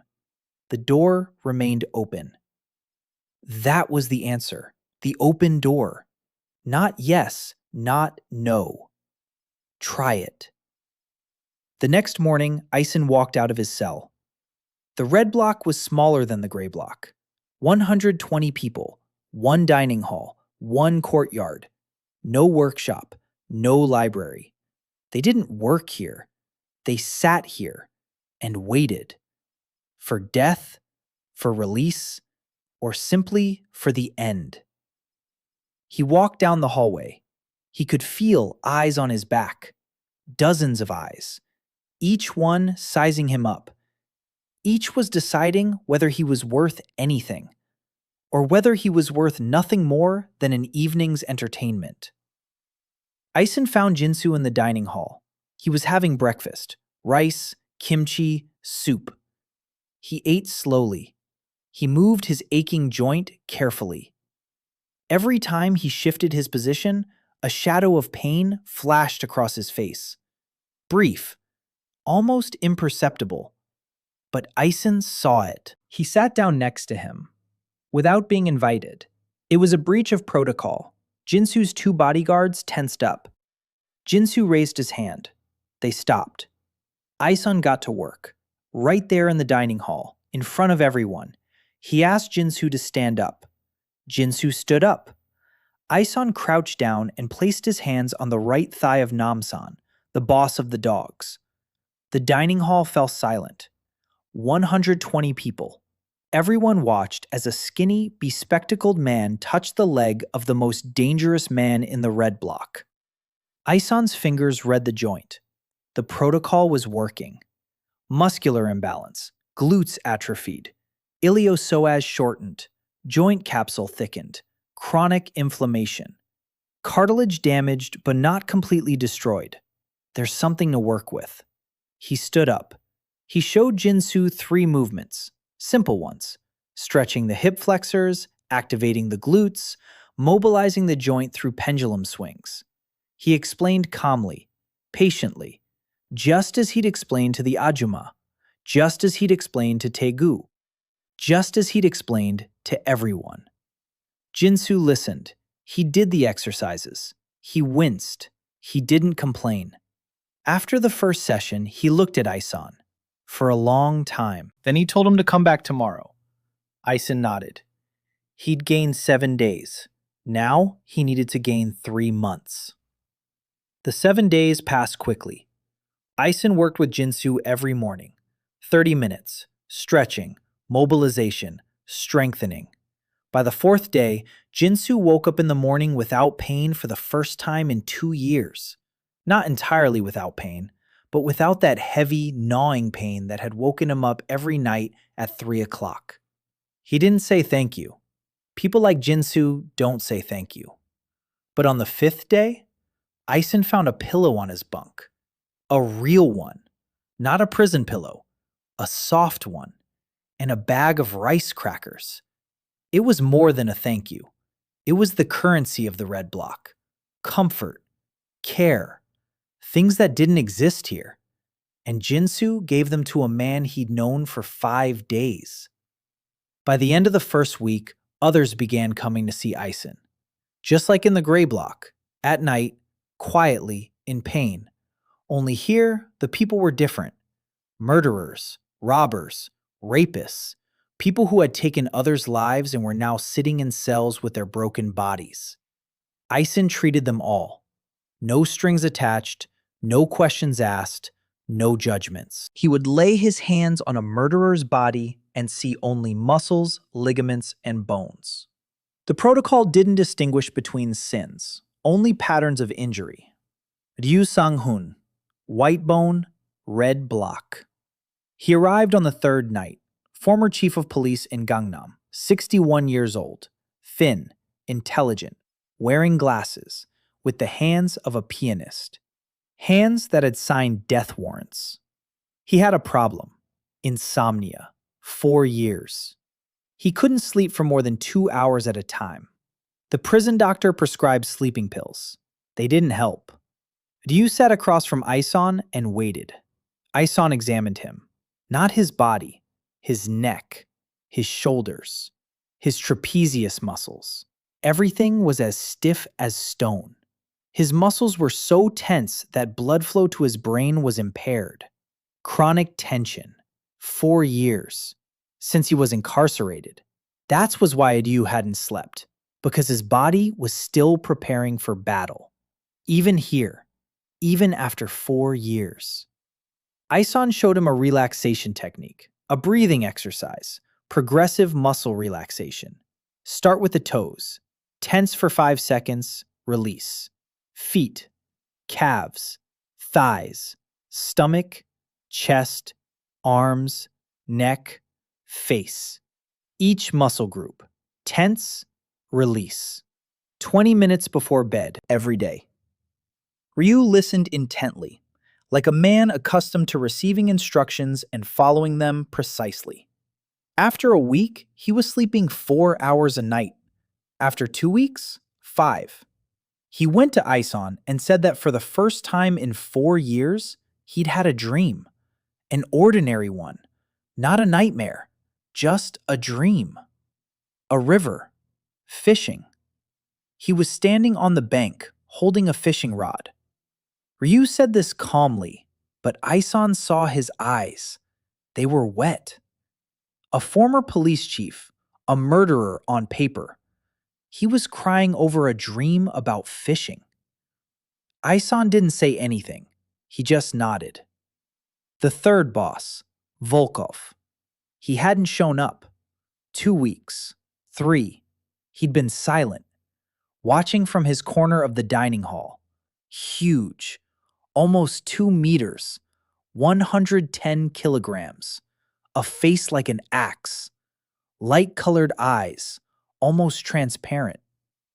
Vladik's crew in the red block consisted of 3 men, Volkov and his 2 men. Not many, but those 3 were feared more than any group of 10, because Volkov was the kind of guy who strikes just once, and that's enough. Ison didn't mess with him. He waited, patiently. He gathered data from a distance. Volkov's gait, heavy, but not slow, springy, like a big cat's, a wrestler. Most likely, Sambo. His arms, his hands, deformed from blows and holds, thick fingers, a powerful grip.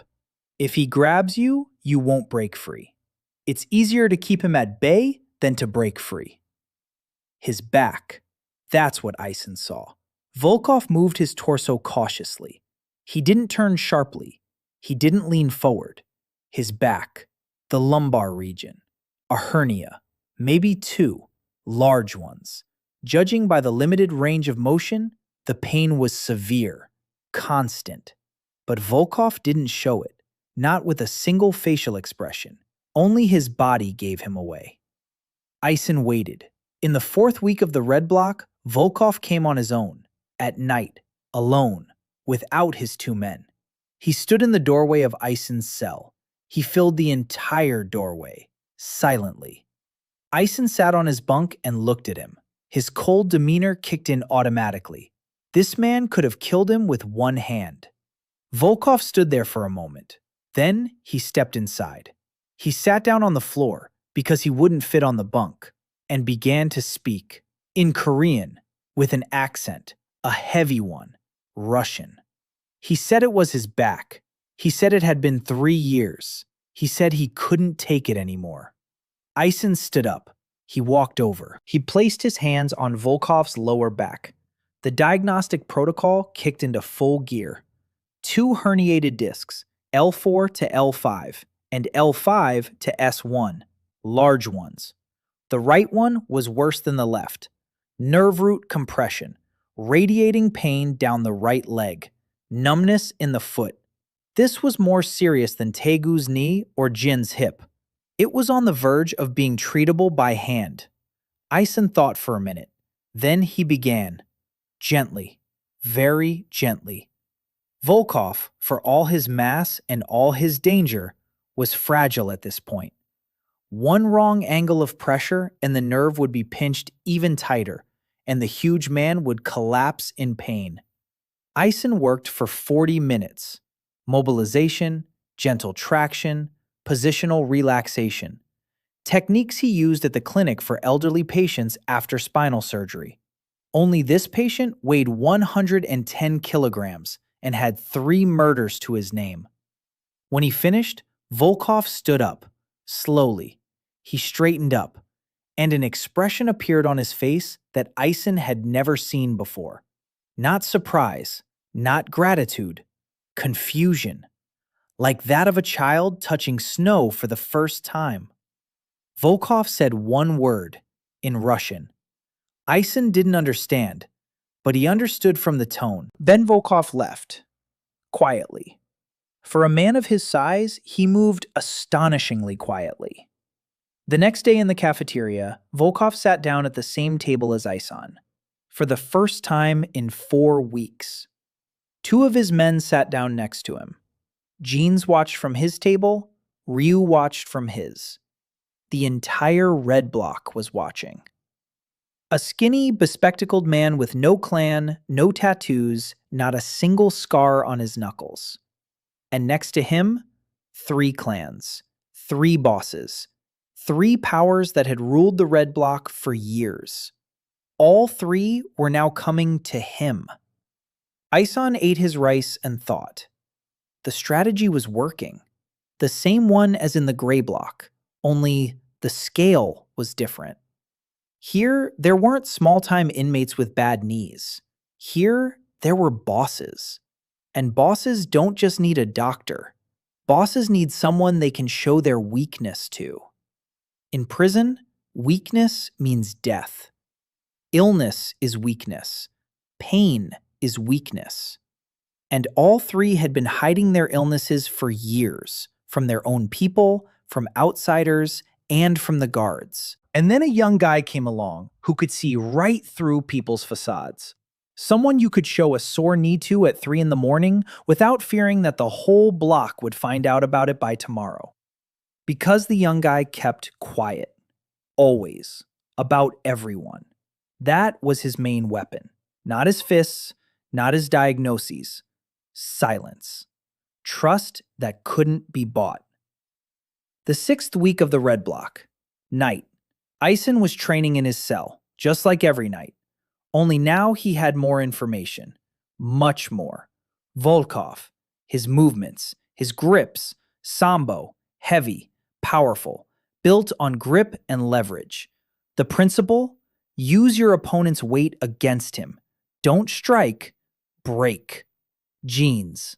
His technique was old school, street style, but effective. Knife fighting, sharpening, a short blade, close range combat. The principle? Don't slice, stab, precisely, into soft tissue. Ryu didn't fight, but he commanded people who did, and Ison watched them, their techniques, their mistakes. He compiled and recompiled the protocol. He adapted them to his body, his height, his weight, his long arms and legs. Over 6 weeks in the red block, his body had changed.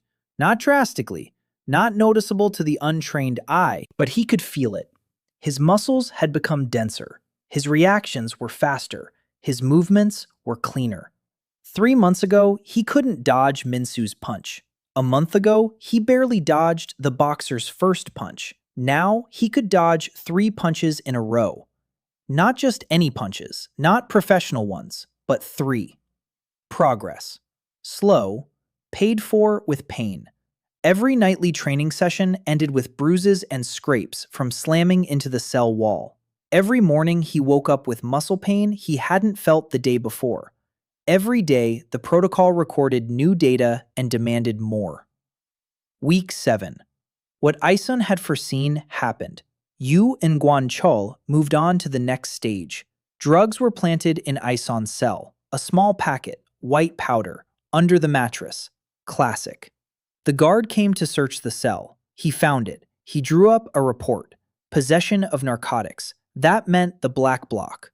Solitary confinement, where they carry you out in a bag. Ison stood in the hallway while the guard filled out the paperwork. And at that moment, Jinsu appeared from around the corner, calmly, slowly, with the cane that Ryu's people had given him. He approached the guard. He looked at him. The guard looked up. Jinsu didn't say a word. He just stared. The guard stared back at Jinsu. 10 seconds. 20. Then he slowly tore up the report. He tucked the scraps into his pocket. He took the bag and walked away. Jinsu turned to Ison. He looked at him and said that this was the first time. The next one would be more serious. Ison nodded. He knew. Yun wouldn't stop. The drugs hadn't worked. It would be something else. An assault. An accident. A transfer to the black block on different grounds. Yun had time and resources. Ison had only people. That night, Ison lay on his bunk and thought. He needed a connection to the outside world. Without it, he was trapped. Documents against his father, medical records, bank transfers, prosecutors' names. None of this is useful unless it gets out of Cheolsong. He needs someone on the outside. In the morning, he asked Jinsu for one thing. A lawyer. He needed a lawyer. Jinsu smirked. He said that lawyers in Cheolsong were just for show, that the trial had long since ended, that the paperwork was worthless. Ison replied that his court-appointed lawyer was a young woman, inexperienced. She'd been slipped in on purpose to derail the case. But he had a plan. And for that plan, he needed this specific girl. Jinsu looked at him for a long time. Then he nodded. Through his own channels, he passed on the request. 3 days later, confirmation arrived. Attorney Lee Saeron, 23 years old, assigned as defense counsel in the Chang Ison case. She'll come for a visit in a week. Lee Saeron entered the visiting room and sat down across from Ison. Petite, thin-framed glasses, a cheap hand-me-down suit, a folder of documents. Thin, almost empty. She was nervous. You could tell by her hands. Her fingers were fidgeting with the edge of the folder. By her breathing, short, irregular. By her eyes, which didn't know where to look. Ison saw before him a person who had already given up. 2 years in the profession. Hopeless cases, one after another. defendants who don't believe, judges who don't care, a system that grinds down people like her and spits out empty shells with diplomas. She opened the folder. She began to speak, formally, following the paperwork. Case status. An appeal is not possible under the current circumstances. The evidence has been accepted by the court. The verdict has taken effect. All options have been exhausted. She said this the way people read an obituary, without hope, without any belief that her words would change anything. Ison waited for her to finish. Then he opened his mouth. And over the next 40 minutes, he laid out her own case before her. Not his case, hers. Her case, point by point. He showed where the prosecutor had violated procedure when presenting video evidence. The file format did not meet the standard. The metadata was not included. The forensic analysis was conducted by a laboratory that was not accredited at the time of the examination. He showed where the judge had committed a procedural violation while questioning a prosecution witness. The question was leading. The court transcript recorded this, but the defense did not file an objection. He pointed out where there were contradictions in the case file. According to the medical examiner's report, the time of death did not match the time on the video by 11 minutes. 11 minutes that no one had checked. Sharon sat there and looked at him. The folder in her hands was trembling. Not from fear, from something else. Ison spoke calmly, evenly, as if giving a lecture. He had memorized his case by heart. Every page, every transcript, every date, every signature. He had done this every night in the gray block, then in the red block. He reread the few copies of the documents they'd left him, and his mind, that cold, precise mind with the Adaptation Protocol, analyzed the legal text just as he would analyze a boxer's punch, into phases, into vectors, into vulnerabilities. Ison finished. He looked at Sharon, and he said one sentence to her. He said she wasn't a bad lawyer, that she'd simply never been given a good client, that he was a good client, that he needed 3 years, and that in 3 years, together, they would tear apart the most high-profile case of the decade. Sharon looked at him. Her eyes sparkled behind her glasses. She opened her mouth, she closed it, opened it again, and asked one thing. She asked why he wanted her specifically. After all, with his expertise, he could hire any lawyer, an expensive one, a famous one, an experienced one. Ison answered. He said that the expensive and famous ones could be bought, just like the prosecutor and the judge had been bought.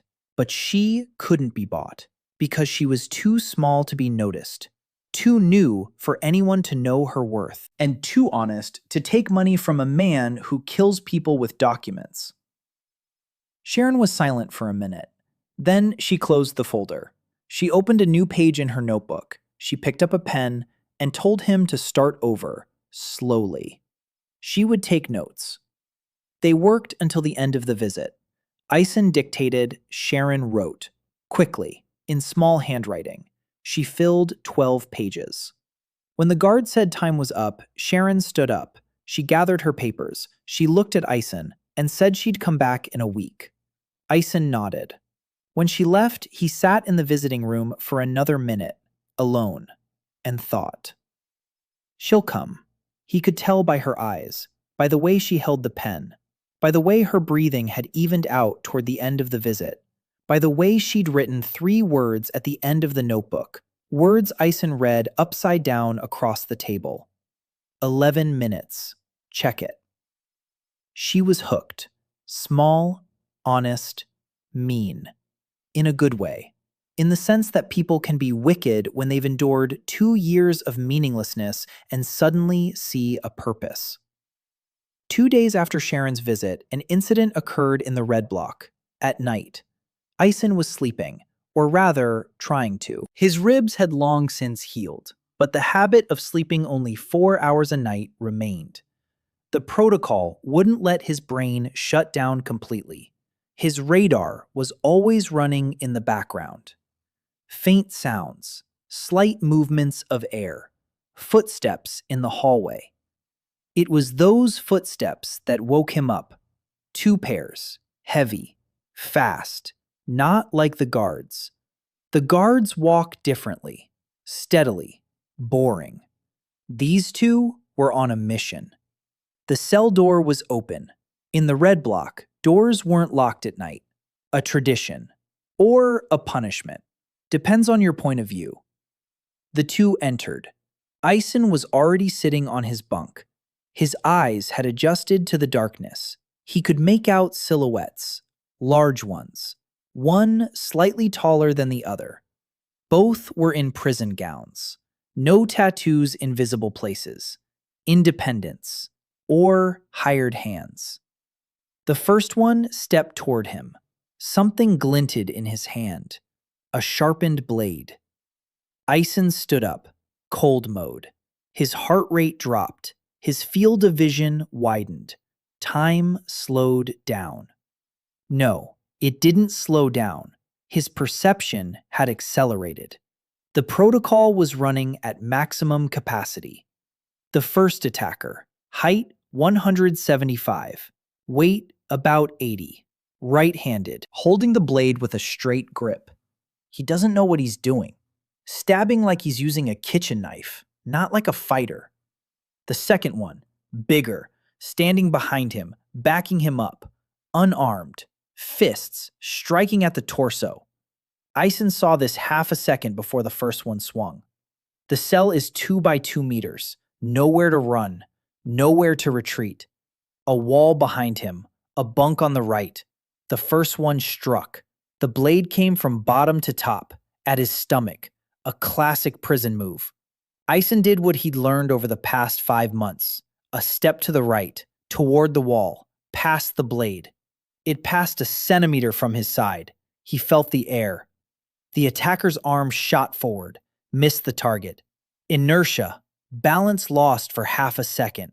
Ison struck, not with his fist, with the edge of his palm, to the wrist, right on the radiocarpal joint, where the radius is thinnest. A crunch. The blade fell. The first one screamed. The second one jumped. Ison dove under his arms. He struck with his knee, not in the groin, in the thigh, the outer surface, right into the lateral cutaneous nerve. The second one gasped. His leg buckled. Ison struck again, with his elbow, to the solar plexus. Short, precise, at the exact angle the protocol had calculated 3 months ago after Taegu's blow in the shower. Only now, he was striking on his own. The second attacker doubled over, fell to his knees. Ison stepped back toward the wall. He was breathing heavily. His hands were shaking. Adrenaline. But he was still standing, and they weren't. 15 seconds. 2 attackers, 1 incapacitated, a broken wrist. The second on his knees, a strike to the nerve and the solar plexus. No one died. No one was irreversibly maimed. Clean, technical, like a mechanic shutting down a machine. Footsteps thundered down the hallway, Jeans and 2 of his men. They saw the 2 men on the floor, Ison against the wall, the knife on the floor. Jeans looked at the attackers, then at Ison. And for the first time in all the time Ison had known him, respect appeared on Jean's face. Not curiosity, not pragmatism. Respect. Jinsu's men took the 2 men away, quietly, without the guards. In the red block, such matters were settled internally. Ison returned to his bunk. He sat down.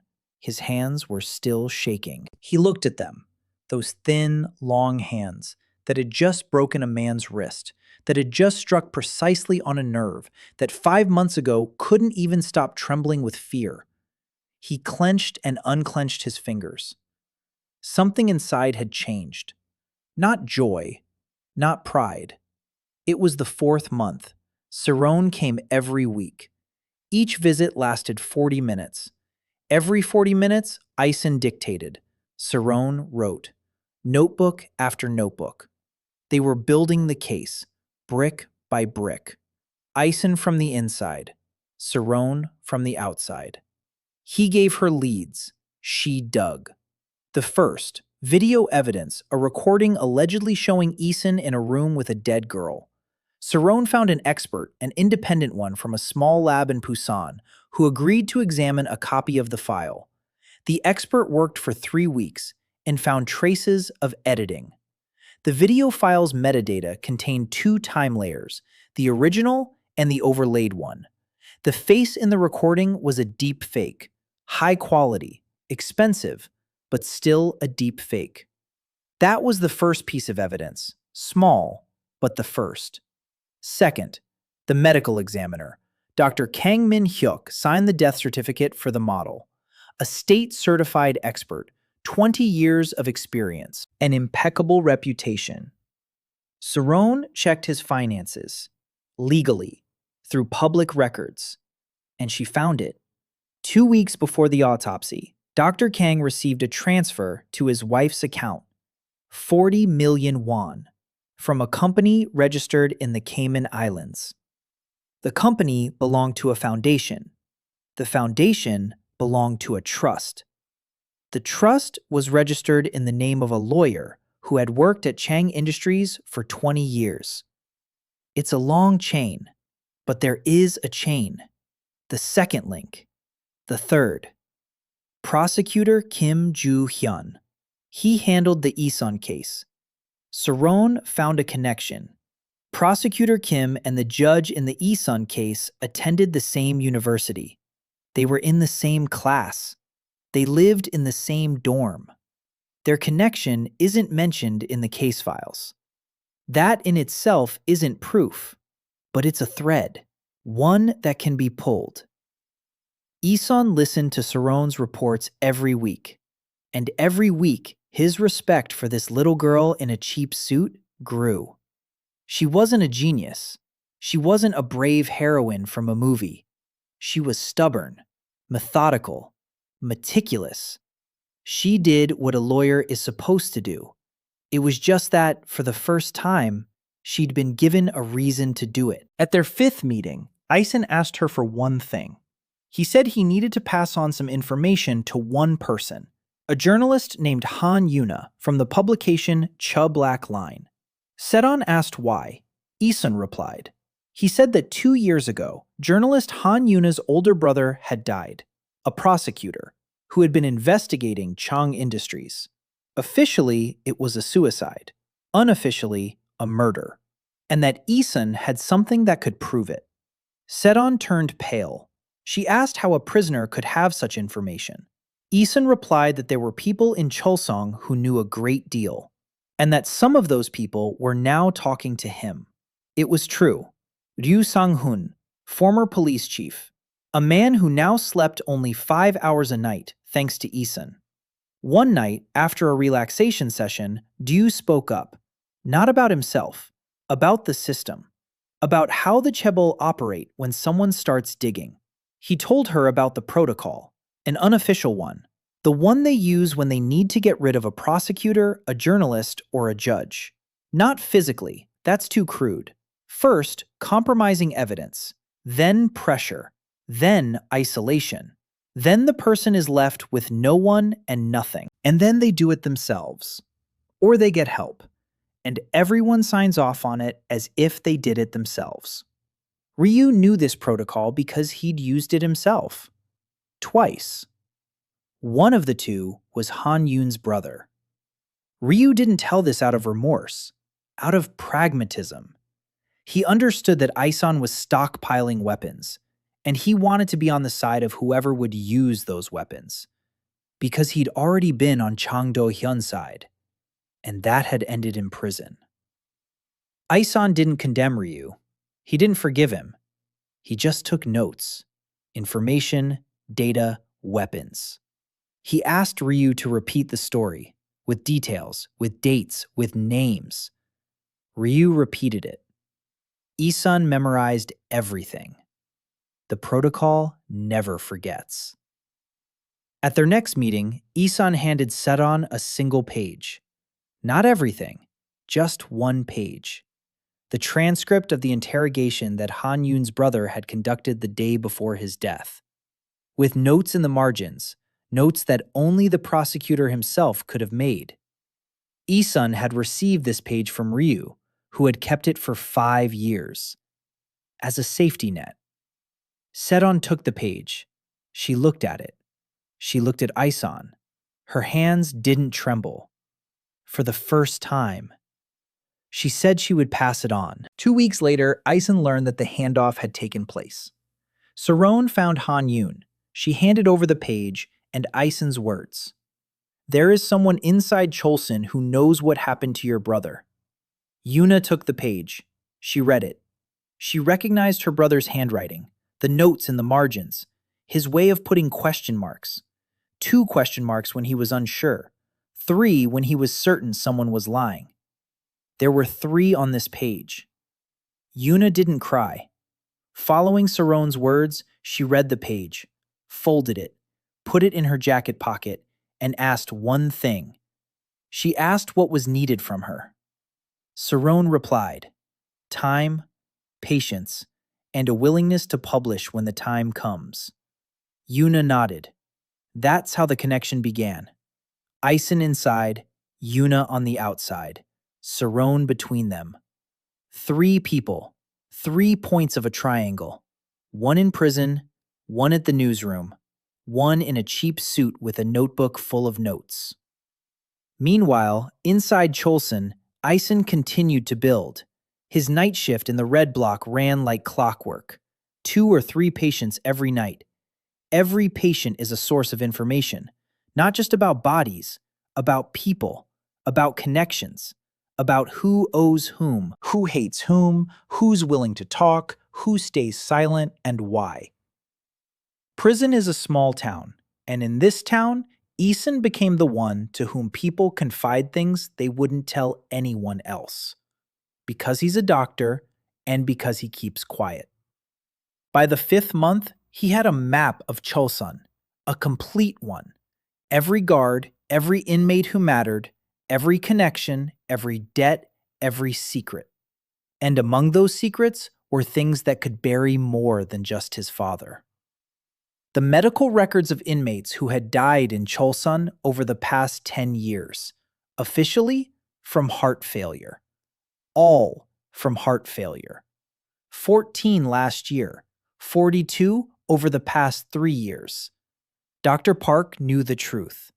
Some were killed, some were driven to their deaths. Some were simply denied treatment when they could have been saved. And for each of them, there is a medical record, with a diagnosis that doesn't match the cause of death. Ison asked Park to gather copies, quietly, slowly, one at a time. Park agreed. Not right away. He thought about it for 3 days. Then he nodded. He said he owed it to Ison's mother. A debt, an old one, a heavy one. Park didn't say exactly what kind. Ison didn't ask. Not yet. That word again. For now. The end of the 5th month. Evening. Red block. The dining hall. Ison was eating rice. Volkov was next to him. Across from him sat one of Jinsu's men. A typical dinner. And at that moment, Kim Dohyun entered the dining hall. The junior warden. The very one. A black belt in Hapkido. The one who doesn't take bribes. She was carrying a tray of tea for the warden's office. She was walking through the dining hall, and 3 of Ryu's men stood in her way. It wasn't by accident. It was on purpose. One of them said something, quietly. Ison didn't hear it, but he saw Dahyun stop. He saw her fingers turn white as she gripped the tray. He saw her jaw clench. The second one stepped closer. Dahyun set the tray down on the table, calmly, and in the next second, the first one struck. Quickly, a fist to the face. Dahyun dodged, partially. The blow grazed her cheekbone. She staggered. The second one grabbed her by the arm. The third man came up from behind. Ison was sitting 5 meters away. He was assessing the situation. 3 against 1. The man on the left had a torn ligament in his knee last week, an injury in the shower. Ison knew because he'd treated him 2 days ago. Dohyun was on the floor. One was holding her arm. The other was winding up to strike. Ison didn't stand up. He didn't run. He didn't scream. He spoke. Softly, calmly, so that only Dohyun could hear. He said the guy on the left had a torn ligament in his knee, hit his supporting leg. Dohyun heard him, on the floor, with a broken cheekbone. She heard him, and she struck with her foot, right at his left knee, right on target. He collapsed, his grip loosened. Dohyun wrenched her arm free. She stood up, and in the next 4 seconds, she took down the remaining 2. Hapkido, clean, brutal, a hip throw, an arm lock. Done. The cafeteria was silent. Dohyun stood over the 3 bodies. She was breathing heavily. Blood was running down her cheekbone. She looked around. Her eyes found Ison. He was sitting at his table, eating rice, as if nothing had happened. Their eyes met for a second. Dohyun picked up her tray and left. After her shift, she found Ison in the hallway. She stood in front of him. She asked how he knew about the knot. Ison answered. He said he was watching. That's all he knows how to do. Dohyun was silent. She looked at him, frowning, serious, with dried blood on cheek. Then she said one word, "Thank you," and she left. From that day on, Kim Dohyun became his silent angel. She didn't talk to him, she didn't come to the nightly visits, she didn't break the rules, but she turned a blind eye when he walked through the wing at night. She let the letters he passed to Saeron slip through. She warned him once, 1 minute before an unscheduled cell inspection. 1 minute. That was enough to hide the notes. She was the boundary, the line between the system and humanity, and Ison stood on both sides of that line. The 6th month, Yun Gwangcheol had escalated to open warfare. Ison found out about it that morning. Dr. Park came to the Red Block dining hall, alone, for the first time. He usually didn't leave the medical wing. He sat down next to Ison, pale. His hands were shaking more than usual. He said that Yun had summoned him for a talk the previous evening. He said that Yun knew about the medical records, that one of the guards had seen Park copying documents in the medical ward after his shift, that Yun had given Park 24 hours to return everything, or face a transfer to the Black Bloc. Not Ison. Park. Ison listened, his motionless. Inside, the protocol was redrawing the map. Yun had become more dangerous. He wasn't just putting pressure on Ison, he was striking at his people, at his network, destroying connections. This was smarter than sending 2 men with knives. It was a systematic approach. Ison asked how many copies Park had managed to make. Park replied, 12. Out of 42. 12 medical records of inmates who had died over the past 3 years, with diagnoses that didn't match the causes of death. Ison asked where the copies were. Park said he had them, in a hiding place in the medical wing, behind a panel under the sink. Ison thought for a minute. Then he told Park to return the originals to Yun. All of them. To say he'd gotten scared. To say it wouldn't happen again. Park looked at him, with pain in his eyes, and said that if he returned them, there would be no evidence. Ison replied that he didn't need the originals. He needed the copies. And Park had the copies. Let the originals stay with Yun. Because when the time came, those originals would serve as proof that Yun knew. He knew and concealed it. He kept the files of the people who had been killed in his prison locked away in his safe, and then they would no longer be evidence against Ison, but evidence against Yun. Park froze. Then he nodded slowly. And for the first time ever, Ison saw something other than fear on his face. Something else. Admiration.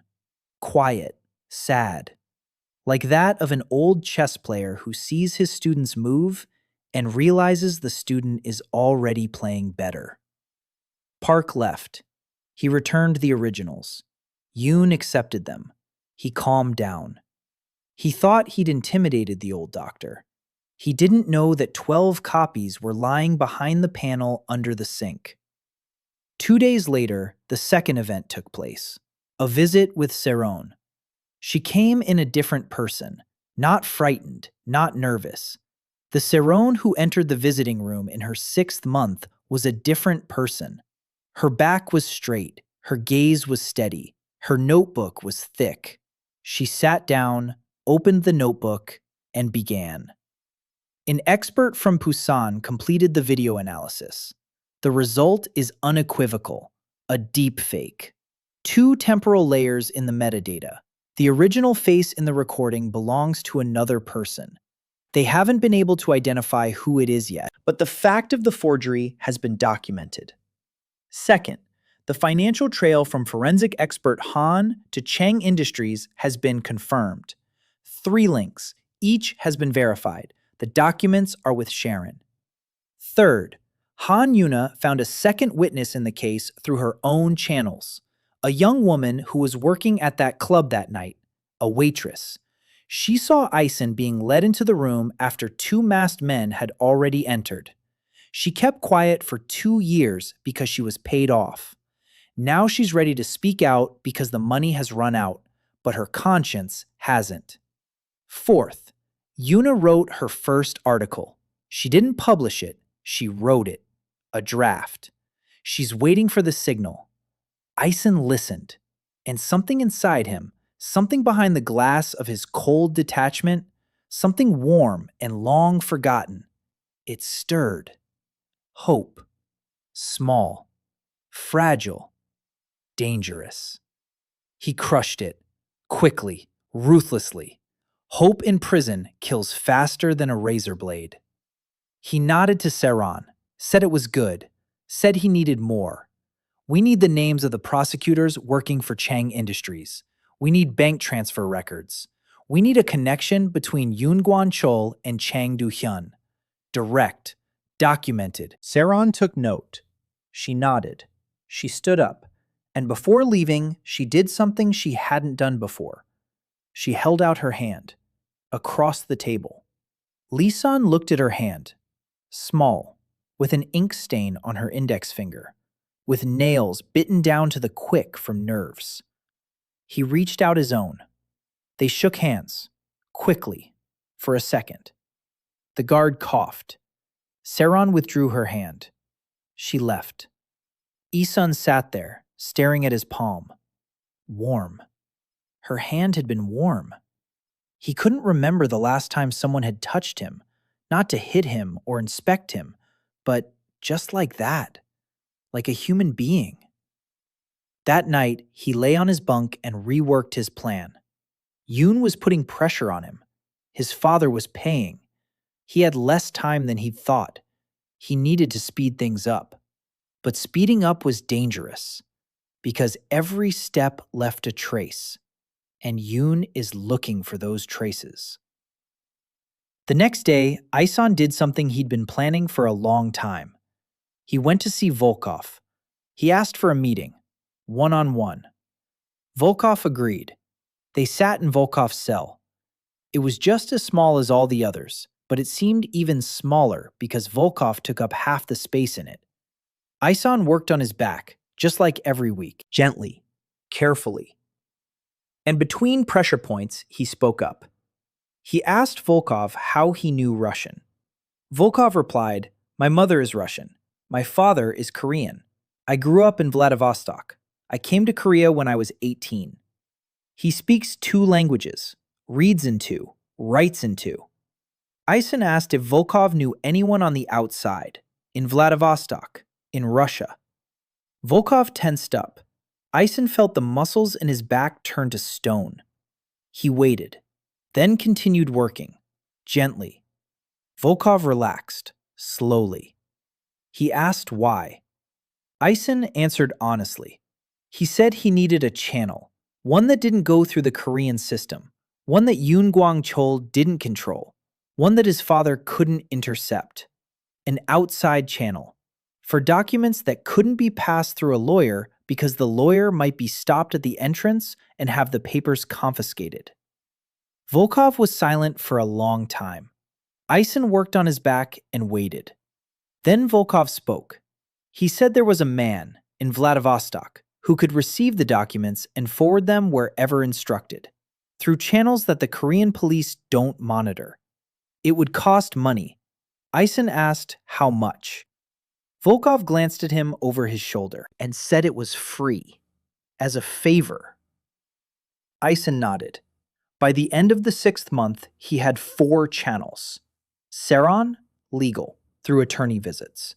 Yuna via Saeron, journalistic, for publications. Volkov, illegal, for documents that couldn't be sent officially. Dohyun, internal, for warnings and small transfers. 4 channels, 4 lifelines. 4 people who, for various reasons, had decided to help a skinny, bespectacled guy in prison.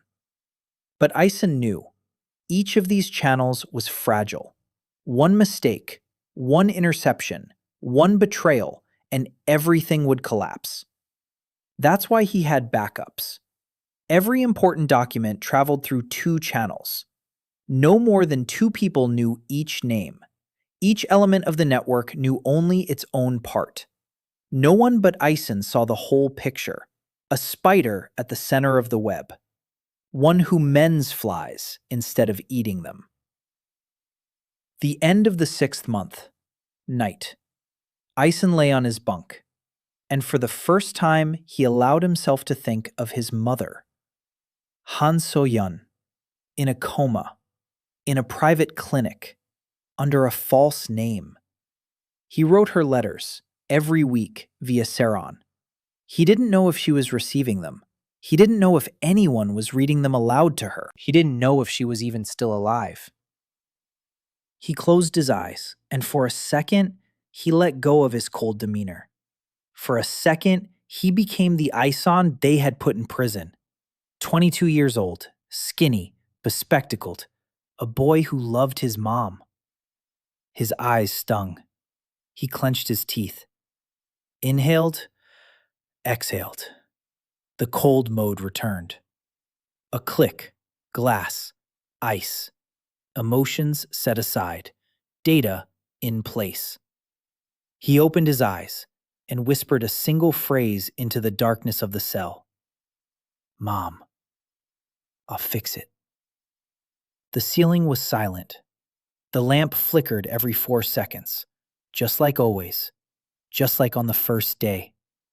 Only he was already a different person. The 7th month, Ison received a letter. Not from Saeron, not from Yuna, from his older brother, Chang Ison, the heir, the firstborn, the one who'd sent the phrase about 40 years to the detention center. The letter was short, 3 lines. Isok wrote that he wanted to meet, that he had a proposal, that it was in both their best interests. Ison sat in his cell and stared at the paper. His brother's handwriting, neat, beautiful. The calligraphy a tutor had drilled into him since he was 5. He analyzed the letter. Why? Why now? 7 months of silence, and suddenly, a letter. It meant only one thing. Isak had found out something. Something had changed at the top. In the world of the Chaebols, in the world of Chang Industries, something had forced his older brother to look down, into the pit, at his younger brother. Ison agreed to a meeting, through Saeron, officially, a visit from a relative. Chang Isak entered the visiting room on the 8th day after the letter. Tall, handsome, a suit worth 3 million won, a watch worth 10. The scent of cologne that cost more than Saeron's monthly salary. He sat down across from Ison. He looked at him. and Ison saw his brother's face change. For a second, his brother hadn't expected to see what he saw.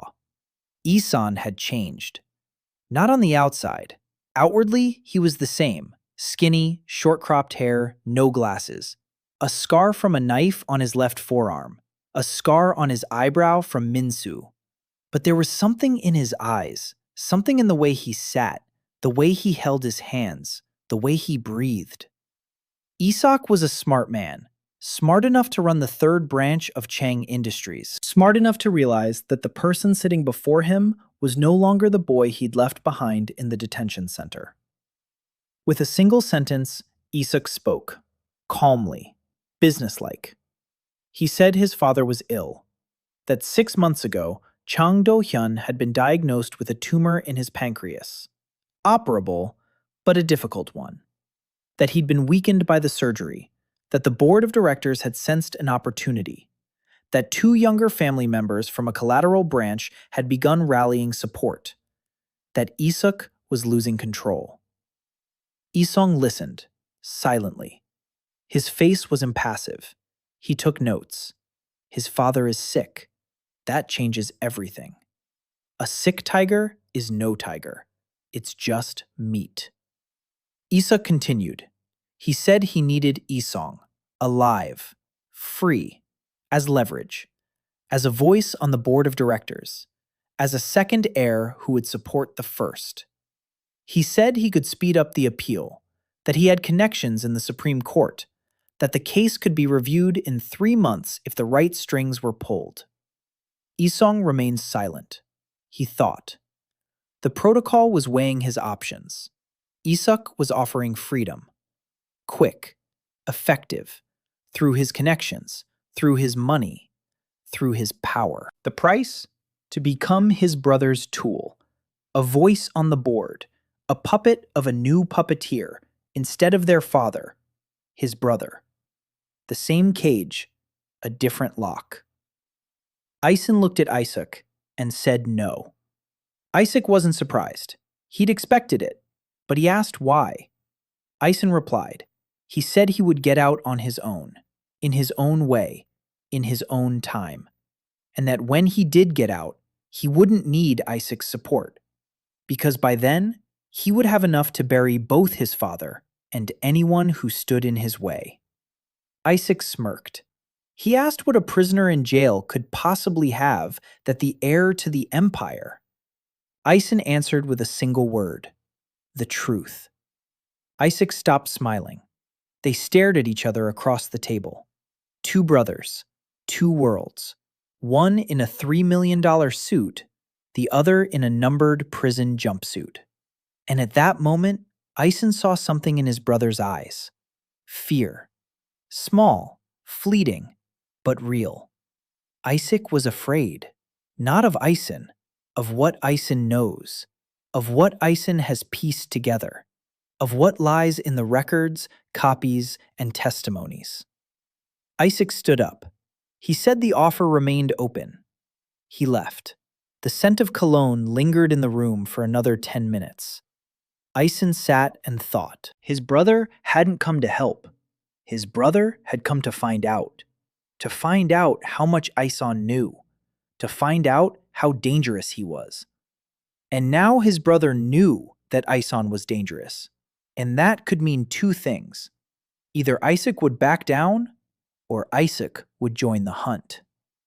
2 days later, the answer arrived. Not from Isak, from Yun Gwangcheol, a transfer order, the black block, solitary confinement. The reason? An attempt to organize an escape. The guards report. Testimony from 2 inmates. All fabricated. Everything was put together perfectly. Dohyun warned him an hour beforehand. She came to his cell, stood in the doorway, frowning, pale. She said 2 words. Black block. Tomorrow. Ison got up from his bunk. 1 hour. He had 1 hour. He acted quickly. He passed the final package of documents to Volkov. Copies of medical records, Ryu's notes, the diagram of financial flows between Yun and Chang Industries, which he'd been piecing together bit by bit for 6 months. Everything went through Volkov's channel, to Vladivostok, from there to Yun. Then he wrote a note to Saeron, a short one. Black block. Don't stop. 11 minutes. Remember. He passed it on through Dohyun. Then he lay down on his bunk and waited for morning. In the morning, 4 guards arrived. Not 2, like when he was transferred to Red Block. 4, with handcuffs, with batons. Ison stood up. He held out his hands. The handcuffs clicked shut. Cold metal. Familiar. They led him down the hallways. Red block, bars, a hallway, more bars. The gray concrete gave way to dark concrete. The light grew dimmer. The smell grew worse. Dampness, mold, something sour, something rotten. Black block, day 1. Silence. Day 2. Silence. Day 3. Silence. Food was served through a slot in the door, a bowl of rice, a glass of water, twice a day, morning and evening. Although Ison didn't know when it was morning and when it was evening because the light was always on and there were no windows, and time had turned into a white blur. He began to count. Seconds, minutes, hours. 60 seconds in a minute, 60 minutes in an hour, 24 hours in a day. He counted in his head and made notches on the wall with his fingernail. Small ones, barely noticeable. 1 notch for 1 day. The black block was designed for one thing, to break him. Not his body, his mind. Isolation, silence, monotony, no time, no space, no people. Humans are social creatures. Without contact, they begin to fall apart. Hallucinations after a week. Delirium after 2. After a month, irreversible changes. Ison knew this. He'd studied it in college, the psychology of isolation, the effect of sensory deprivation on cognitive functions. Back then, it was just paragraphs in a textbook. Now, it was his reality. But he had something the other black block inmates didn't have. The protocol. He couldn't train. The cell was too small, 1.5 by 2 meters. It was impossible to even stand up straight in some places. The ceiling sagged. But the protocol worked differently. He replayed them. Every fight Ison had seen over the past 7 months. Every strike, every grip, every movement of every fighter in Cheolsong, frame by frame, millisecond by millisecond. He lay on his bunk with his eyes closed, and inside his head, an endless analysis was underway. Mirroring. Taegu's movement. Break it down. Optimize it. Reassemble it to fit his own body. The movement of the karateka from white bone. Break it down. Find the principle. Adapt. Volkov's technique. Sambo. Grips. Joint locks. Break it down. Understand the physics. The angle. The fulcrum. The force vector. Every day. 8 hours. Maybe 10. He didn't know exactly because time didn't exist. He just lay there and replayed it. It was agonizing. Not physically, mentally. The protocol demanded data, but there was no data. There were only memories, old recordings, and his brain replayed them over and over until every frame became so clear that Ison could count the beads of sweat on his opponent's face. On the 7th day, the voices began. Quiet, barely audible. Ison knew they were hallucinations. He understood the mechanism. The auditory cortex, deprived of external stimuli, begins to generate its own signals. A normal reaction to isolation. He didn't fight the voices. He classified them. The first voice sounded like his mother, Han Soyeon. Soft, warm. It said things she used to say to him as a child. He noted it in the log. Hallucination. Auditory. Emotionally charged. Ignore. The second voice sounded like his father. Cold. Even. It said that Ison would die here, that no one would come, that the system was stronger. The log noted hallucination, auditory, destructive, ignore. The third voice was his own, that old Ison, the student, the bespectacled boy, who asked why. Why all of this? Why the pain? Why the fights? Why the documents and channels and networks? Why not give up? The log noted hallucination, auditory, existential, do not ignore, respond. And Ison responded, in his mind, quietly, inside an empty cell, inside an empty basement, inside a prison that was supposed to be his grave. He answered because Ajumma Son is cooking porridge for 400 people and waiting for her daughter to say, Mom. Because Yeonhee goes to work every morning as if to war and deserves to win at least once. Because old man Kim is 71 years old and smiled for the first time in 15 years. Because Saeron is sitting in a cheap suit, biting her nails and writing an appeal that will change everything. Because Dohyun is standing guard and refusing bribes, and someday that has to mean something. Because his mother is lying in bed and is waiting. And because his father must pay. Not with blood, with a cell, just like this one. 2 by 1.5, no windows, no name. The voice fell silent. The days passed. Ison trained his body as best he could. Push-ups, squats, static exercises. In a tiny space, no air, no light except for the lamp. At first, his muscles weakened. Then they got used to it. Then they started working differently, more efficiently, more fiercely, like the muscles of an animal in a cage that knows the door will open one day. On the 20th day, Yun arrived, in person. The door opened. Light from the hallway hit his eyes. Yun stood in the doorway, a crisp uniform, a neat hairstyle, hands behind his back, the face of a history teacher. He entered the cell. He looked at Ison.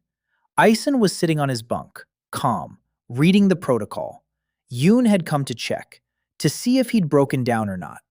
Yun spoke. He said 20 days. He said 10 were usually enough. He said Ison could leave. Today, right now, back to the red block. Only one thing is needed. Names.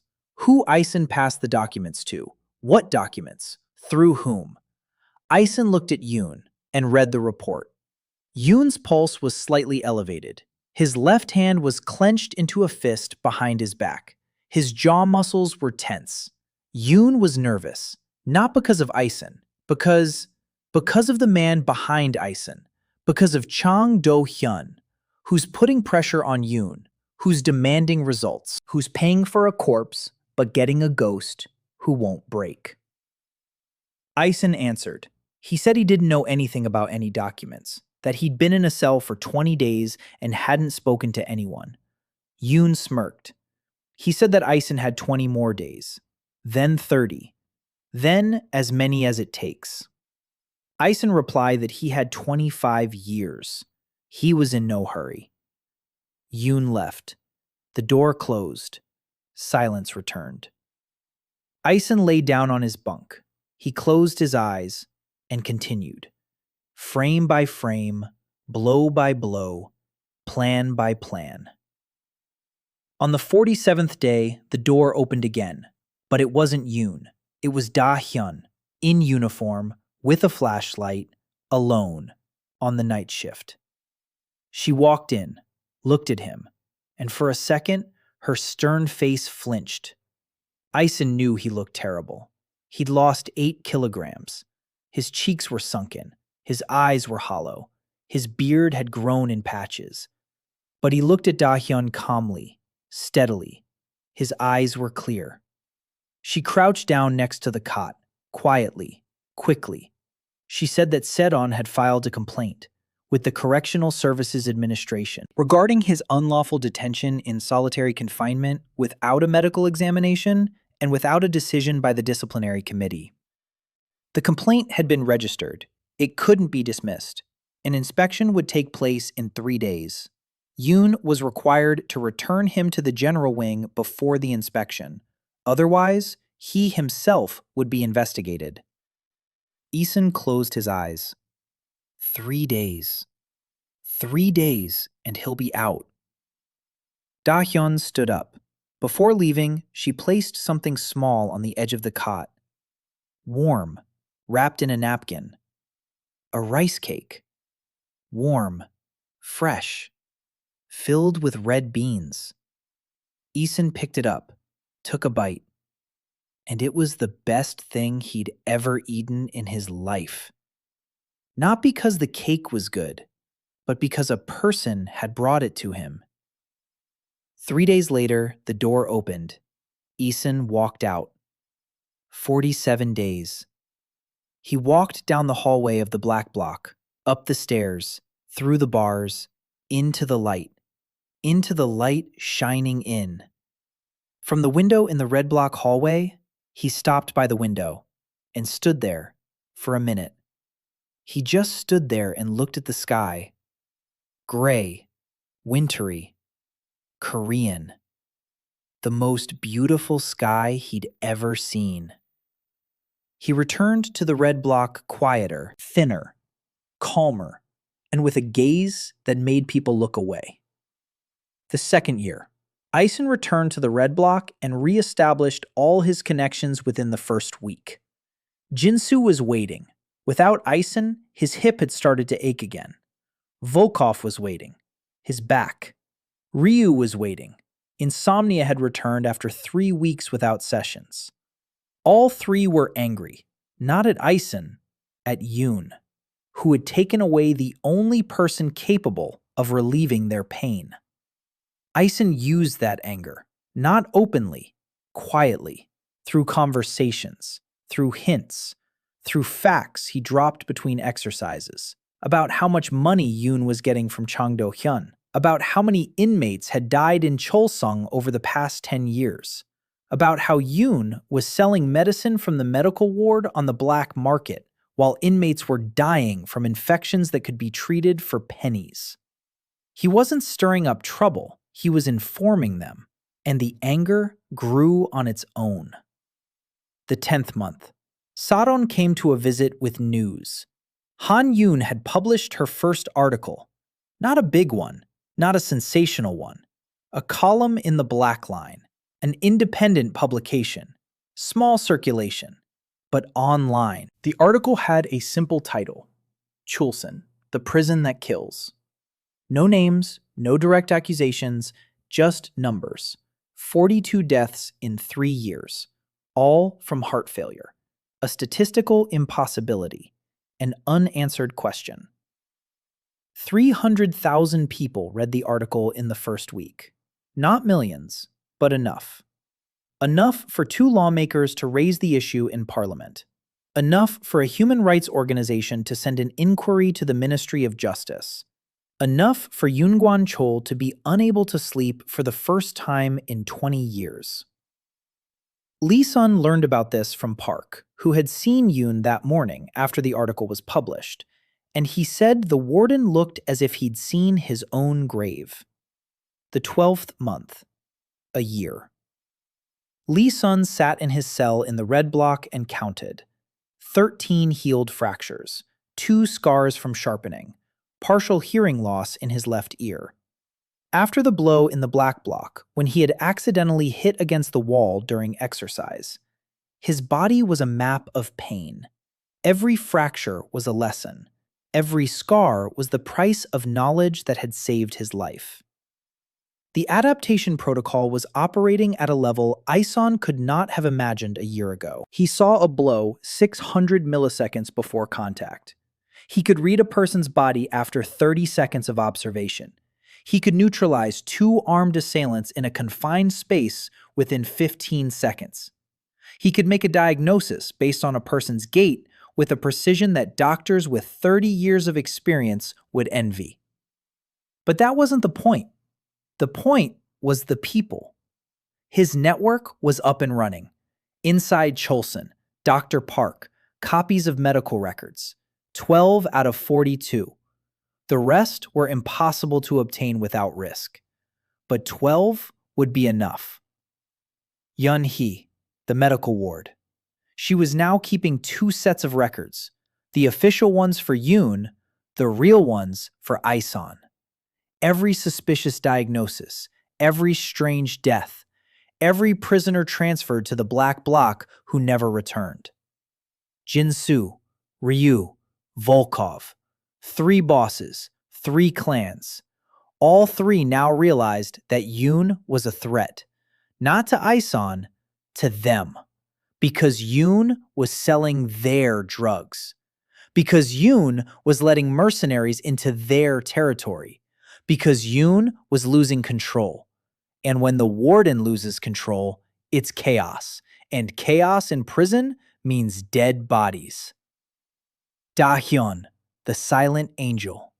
She passed on letters. She warned him about inspections. And one night, she brought him a phone. A small one. A push-button phone. Contraband. Just for one night. Ison called Saeron. For the first time, he heard her voice not through the glass of the visiting room. Quiet. Tired. But firm. She said the video analysis was ready. Official. Registered. The deep fake had been confirmed by 3 independent laboratories. This was no longer just a hint. It was grounds for a case review. Ison listened. And that warmth inside him, behind the glass of his cold detachment, stirred again. He didn't suppress it. This time, he let it be. For a second. 2. Then he pushed it away. He told Sharon it was time. It was time to file an appeal. Sharon replied that she knew, that the documents were ready, that she was waiting for his signal. He gave the signal. The 14th month. The appeal was filed. With the Supreme Court. Grounds: falsification of key evidence, procedural violations during the trial, new witness testimony. The system flinched. Not much, but it flinched. A small-time lawyer in a cheap suit filed a document that joined the queue alongside cases worth billions of won, and no one paid any attention. Yet, the 16th month, Yuna published her second article. Names. Specific ones. Forensic expert Kang Min-hyuk. Financial ties to Chang Industries. A 3-link chain. Each link documented. 2 million people read the article. Kang Min-hyuk resigned 3 days later. Prosecutor Kim Joo-hyun was summoned for questioning by the disciplinary committee. Due to regarding his connection to the judge presiding over the Chang Ison case, the first stones began to fall. The 18th month, a year and a half. Ison sat in his cell and wrote a letter to his mother. The 26th letter. He didn't know if she was receiving them.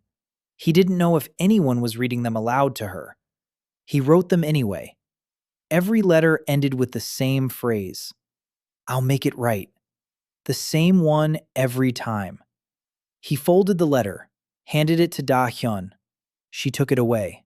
As always, silently, with a frown, with eyes that said everything his mouth didn't. The 20th month. Chang Yuri came for a visit. For the first time in 4 months. She had changed. Her short haircut had gotten even shorter. Her face had grown thinner. Her eyes had become harder. She was 21 now. Not 19. Not the girl on the motorcycle. A woman who had spent 2 years studying corporate anatomy instead of human anatomy. She sat down across from Ison. She placed a folder on the table. A thick one. A heavy one. And she began. For 2 years, Ison had been writing her letters. Not tender ones. Not personal ones. Business letters. Each letter was a lesson. How to read financial statements. How to identify shell companies. How to track money flows through offshore accounts. How to dissect a chaebol structure down to its joints, tendons, and breaking points. Yuri turned out to be a better student than he could have hoped for. She found the main artery. Chang Industries didn't control Cheolsong directly through Yun Gwangcheol. It did so through a contractor, Chang Facilities Management, a subsidiary, one that supplied the prison with everything: food, medicine, equipment, maintenance. The contract for Cheolsong's maintenance had been signed 12 years ago.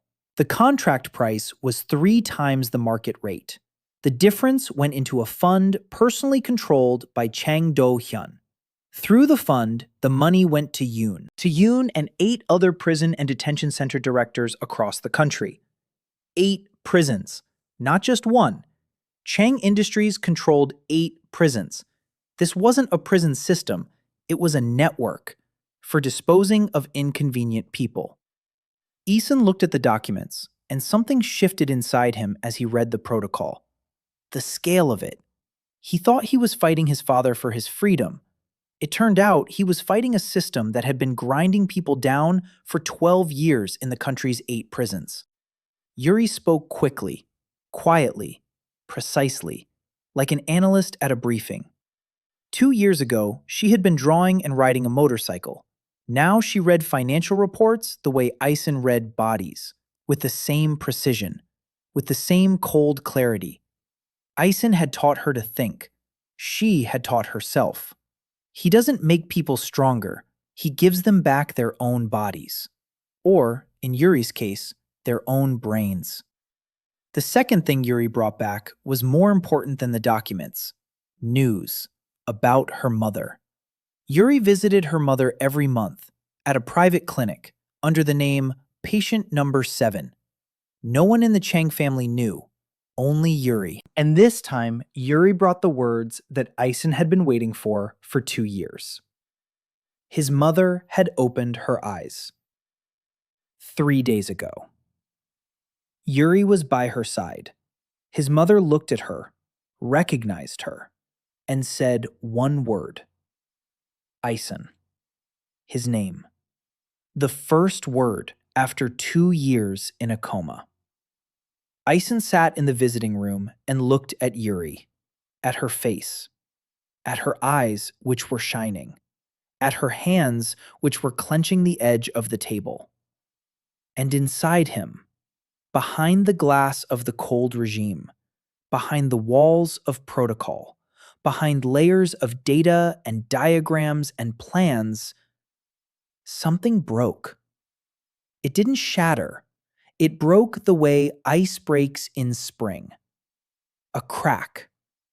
Light. Warmth. He didn't cry. He couldn't. Not here. Not with the cameras and guards and walls. But his hands on the table trembled. Just once. Yuri saw it. She reached out, covered his palm with hers. A small hand. Cold.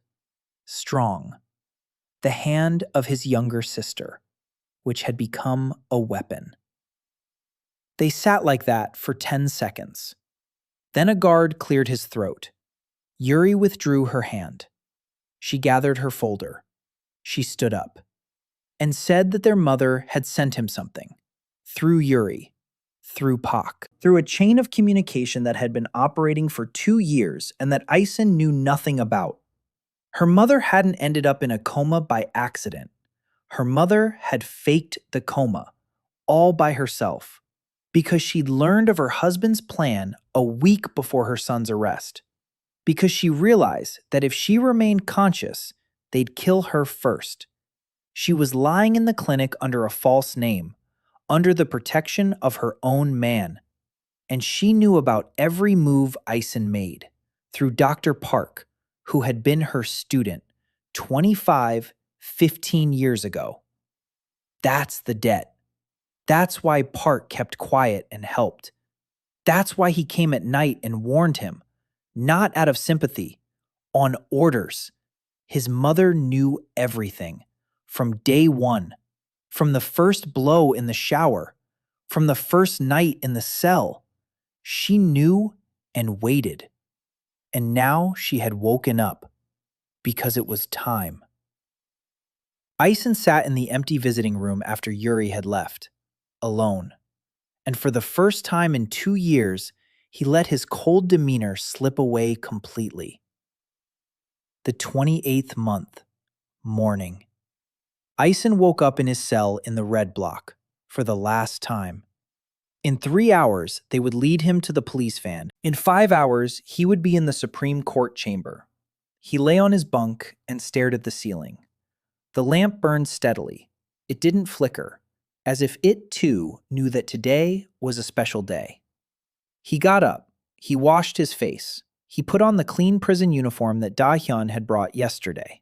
The white shirt he wore under the uniform was also brought by Dohyun. She didn't say where she got it. She just placed it on the edge of the bunk and left. Just like a rice cake in the black block. Silently. Breakfast in the dining hall. The last one. Rice, kimchi, soup. Ison ate slowly. Jinsu sat across from him. He was silent. Volkov was on his right. He was silent too. Ryu was 2 tables away. He nodded. Once. When Ison got up from the table, Jinsu called out to him. It was the first time he'd called him by name. Not by number, not a ghost. Ison. He said one sentence. He told the boy not to forget about his hip when he grew up.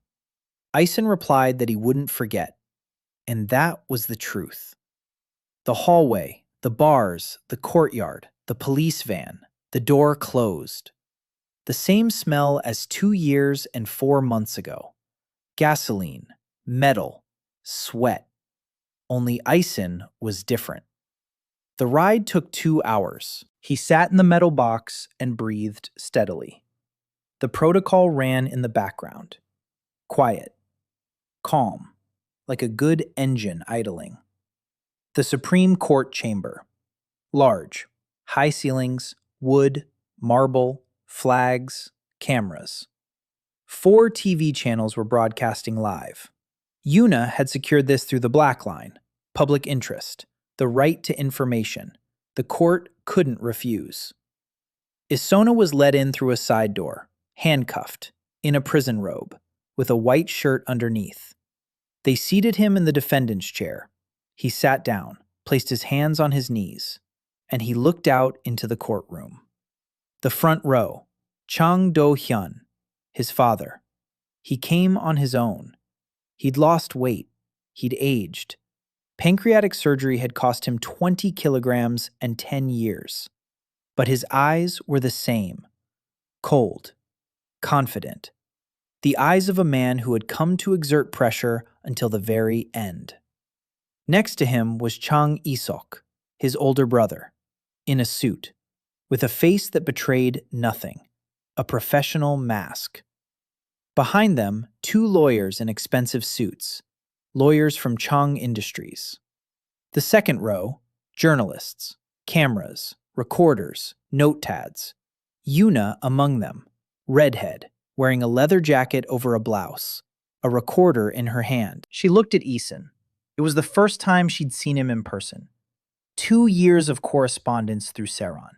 2 years of work, and here he was, skinny, with a crew cut, with scars, with eyes that saw right through her. Their gazes met for a second. Yuna nodded, barely noticeable. Ison nodded back. The defense table. Lee Saeron, petite, in a suit, not a cheap one, a new one, the one Yuri had bought for her yesterday. Because a lawyer who's about to take down the highest profile case of the decade deserves at least a decent suit. Saeron sat up straight, hands on the table. Her notebook was open. Her pen was ready. She looked at Ison. Her eyes behind her glasses were calm, steady. Those very same eyes that 2 years ago didn't know where to look. Now, they looked straight ahead. The hearing began. The judge, 3 of them, the panel. The presiding judge read out the grounds for the retrial. Falsification of video evidence, procedural violations, new witness testimony, new expert analyses. Saeron stood up and began to speak.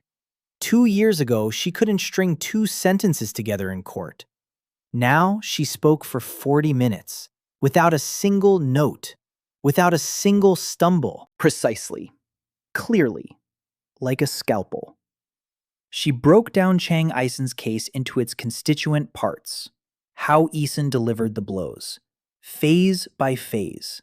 Vector by vector. Video evidence. Deepfake. 3 independent expert analyses. The result is unequivocal. Forensic expert Kang Min-hyuk. Financial ties to Chang Industries. Documented and confirmed. Kang resigned. That in itself is an admission. Prosecutor Kim Joo-hyun. Connection to the trial judge. Same university. Same class. Same dorm. Not mentioned in the case file. A violation. Witness. A waitress from the club. Testimony. She saw 2 masked men entering the room before the defendant arrived. She remained silent for 2 years. Money. Source unknown, but she is ready to testify under oath. Transcript of the interrogation conducted by prosecutor Han Dong-ho, brother of journalist Han Yuna, the day before his death. Marginal notes. 3 question marks. He knew he was being lied to, and the next day, he was gone. Medical records. 12 inmates. Who died in Cheolsong over 3 years? All from heart failure. The diagnoses in the records do not match the causes of death. The prison doctor's signatures. Contract with Chang Facilities Management. 8 prisons. Financial flows. Amounts. Dates. Names. Saeron spoke for 40 minutes, and the room was silent. Cameras clicked. Recorders recorded. Chang Dohyun sat motionless in the front row. His expression didn't change. But Ison saw it. He read the transcript from a distance. His father's pulse quickened. His left hand gripped the armrest. His chewing muscles were tense. A bead of sweat on his temple. He was afraid. For the first time in his life. Chang Dohyun, the head of Chang Industries, the man who controlled 8 prisons and hundreds of lives. He was afraid of a little girl in a new suit who was telling the truth. Saeron finished. She sat down. The judge announced a recess. 20 minutes. The courtroom buzzed. Journalists headed for the exit. To call, to write, to report. Ison sat on the bench, calm, hands on his knees. And at that moment, a side door opened. The courtroom turned to look. A wheelchair stood in the doorway. A woman sat in the wheelchair, thin, pale, in a black suit, with a folder on her lap. Han So-yeon, Ison's mother, awake from a coma, awake, conscious. Next to her, Jang Yu-ri was pushing the wheelchair, his cousin, short haircut, straight back, the cold, precise eyes of an analyst who had spent 2 years taking the empire apart piece by piece. Behind them walked Han Yuna, with a voice recorder, with a notebook, with red hair and a leather jacket over her blouse. 3 women, mother, sister, journalist. They entered the courtroom like people who had come to end a war. The courtroom fell silent. Cameras clicked twice as fast. Chang Dohyun stood up, slowly, like a man who sees the wall in front of him crumbling and cannot step back. Yuri rolled her wheelchair down the aisle, past the journalists, past the lawyers, past the cameras, toward the prosecution's table. No, past the prosecution's table, toward the defendant's bench, toward Ison. His mother looked up. She looked at her son, for the first time in 2 years and 4 months. Ison looked at his mother, thin, pale, with hands that trembled from weakness, with eyes that didn't tremble at all. The eyes of Han So-yeon, the scholar, the mother, the woman who had put on a show for everyone just to survive, and had waited 2 years for this moment. Ison turned his head. He looked his mother in the eyes, and quietly, to the entire hushed courtroom, he said 2 words. "Mom, I fixed it." Cameras clicked, all at once, like a volley. Chang Dohyun slowly sat back down, his face turned gray. Han So-yeon handed Yuri a folder. Yuri took it. She turned toward the judge's bench. She walked over. She placed the folder down. The second folder, a thick one, containing the documents her mother had been collecting for 25 years, ever since the moment her son was born different from everyone else. Ever since the moment she realized her husband was afraid of his own child, a genetic experiment. Chang Biotech, Research Department, 25 years ago. Han So-yeon worked there. She knew everything. She documented everything. She kept everything. 25 years. Just in case this moment came. The judge opened the folder. He looked at the first page. He looked at the second. He looked around the courtroom and announced that the hearing would continue tomorrow, taking the new evidence into account. The courtroom erupted. Journalist shouts, the clicks of cameras, a buzz of voices. Ison sat on the bench, quiet, hands on his knees, Saeron beside him. Her hand rested on the table, close to his hand. Not touching it, but close. Yuna stood in the aisle, taking notes. Yuri held the arms of her mother's chair. Dohyun stood by the wall, in civilian clothes, off duty.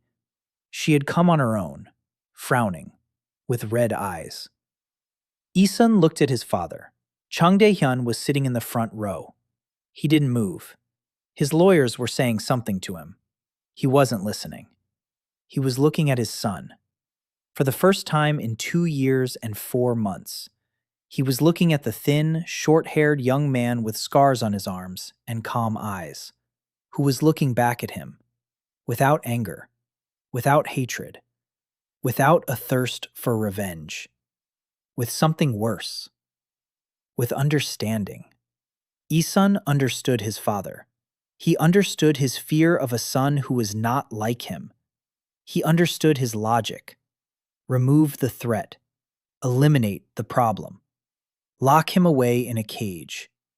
He understood because protocol knew how to read people. All people. Even those who had created him. And that understanding was more terrifying than any revenge, because Ison wasn't going to kill his father. He wasn't going to hit him. He wasn't going to yell. He was going to do what he always did. Show a person his own body. Show Chang Do-hyun his own life, broken down into joints and tendons and fracture points, and let that life collapse under its own weight. He doesn't make people stronger. He gives them back their own bodies, even if that body is rotting from the inside. The trial lasted 3 more days. 3 days of witness testimony, expert reports, and documents. 3 days of live broadcast. 3 days that the entire country watched. On the 4th day, the judge read the verdict. The verdict was overturned. The case was remanded for a new trial. The defendant, Chang Ison, was released from custody right there in the courtroom. His handcuffs were removed. Ison stood up, a free man. For the first time in 2 years and 4 months, he stood in the courtroom, wearing a robe with a white shirt underneath, with scars, with 13 healed fractures, with partial hearing loss in his left ear, with the protocol quietly buzzing in his head, with eyes that saw right through things. Saeron stood beside him. She was crying, quietly, silently, just as Yeonhee had cried in the medical ward 2 years ago. Yuna stood in the aisle. She wasn't crying. She was smiling. For the first time in 2 years, ever since she'd lost her brother, Yuri held her mother's chair, and she was smiling too. Her mother looked at her son. She wasn't smiling. She wasn't crying. She was just looking. The way people look who have waited a very long time and have finally been rewarded. Ison approached her. He knelt down. He took her hand, small, weak, cold. His hand, slender, long, scarred, with calluses on his knuckles that hadn't been there 2 years ago, held his mother's hand, and he remained silent. No words were needed. He had already said everything. "Mom, I fixed it." 2 weeks later, Chang Dohyun was charged. Fraud, tampering with evidence, organizing the contract killing of prosecutor Han Dong-ho, illegal detention of prisoners, financial crimes. Yun Gwangcheol was arrested that same day. The originals of the medical records were found in his safe. Those very ones. The ones Lee Sun had forced Park to return. The ones that became proof of that Yun knew and had been hiding. The trap had worked, 2 years after it was set. A month later, Lee Song returned to Cheolsong, not as a prisoner, as a visitor, in a suit, wearing new glasses, with a scar on his neck visible above his shirt collar. He walked through the gates, across the courtyard, through the hallways, to the dining hall of the gray block.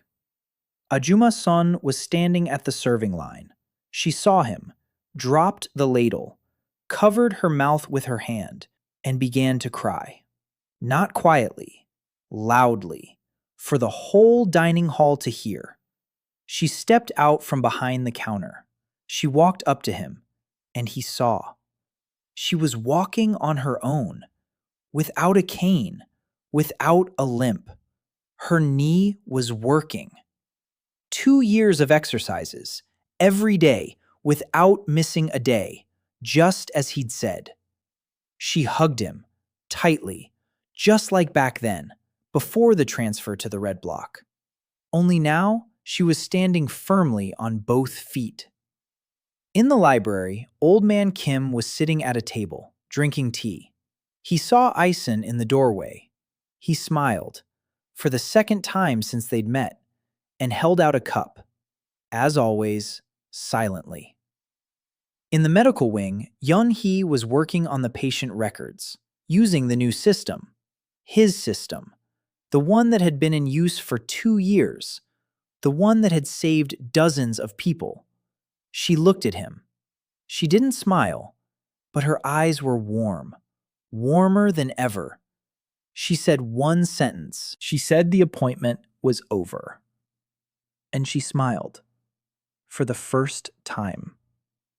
Ison stood in the hallway at Cheolsong, in a suit, with scars, with documents in his briefcase, with a plan he'd been carrying in his head for 2 years and 4 months.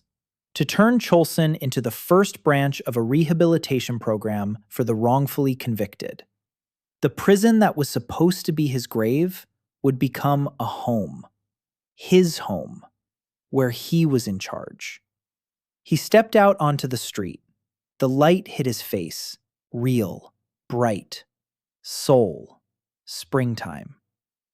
Saeron was standing at the gate, in a new suit, her third in recent months. Yuri had bought her a whole wardrobe, because the lawyer who had blown up the highest profile case of the decade deserved more than just one suit. Next to her was Yun Ah, without a voice recorder, for the first time. She was just standing there, just waiting. Next to her was Yuri, on her old motorcycle, the one she hadn't given up on, despite everything. Next to her was Dohyun, in plain clothes, frowning, as always, with her hands in her pockets. 4 women at the prison gates, waiting for him. Ison stopped. He looked at them. At Saeron, who had spent 2 years biting her nails and writing an appeal. At Yun, who had spent 2 years searching for the truth about her brother. At Yuri, who had spent 2 years dismantling the empire. At Dohyun, who for 2 years had turned a blind eye and brought rice cakes to solitary confinement. And for a second, just one, a brief one, he allowed himself to smile. Not coldly, not calculatingly, genuinely. Like that Ison, the 22-year-old, skinny, bespectacled, who once knew how to smile just because. Then the smile faded, the cold demeanor returned, quietly, as usual. Because there was a lot of work ahead. The appeal isn't the end, it's the beginning. His father's trial, prison system reform, the rehabilitation program, Chang Industries, which needs to be transformed from a machine for grinding people down into something else. A lot of work, many years. He stepped forward, toward the four women at the gate, toward the light, toward the fresh air, toward the world that had been behind the wall for 2 years. And somewhere behind him, in the recreation room of the gray block at Cheolsong, Ajumma Son, Dr. Seo Yeonhee, Sergeant Kim Taegu, and the elderly librarian Kim Jun-ho were sitting in front of the TV watching the news. And Ajumma was crying. Not out of grief,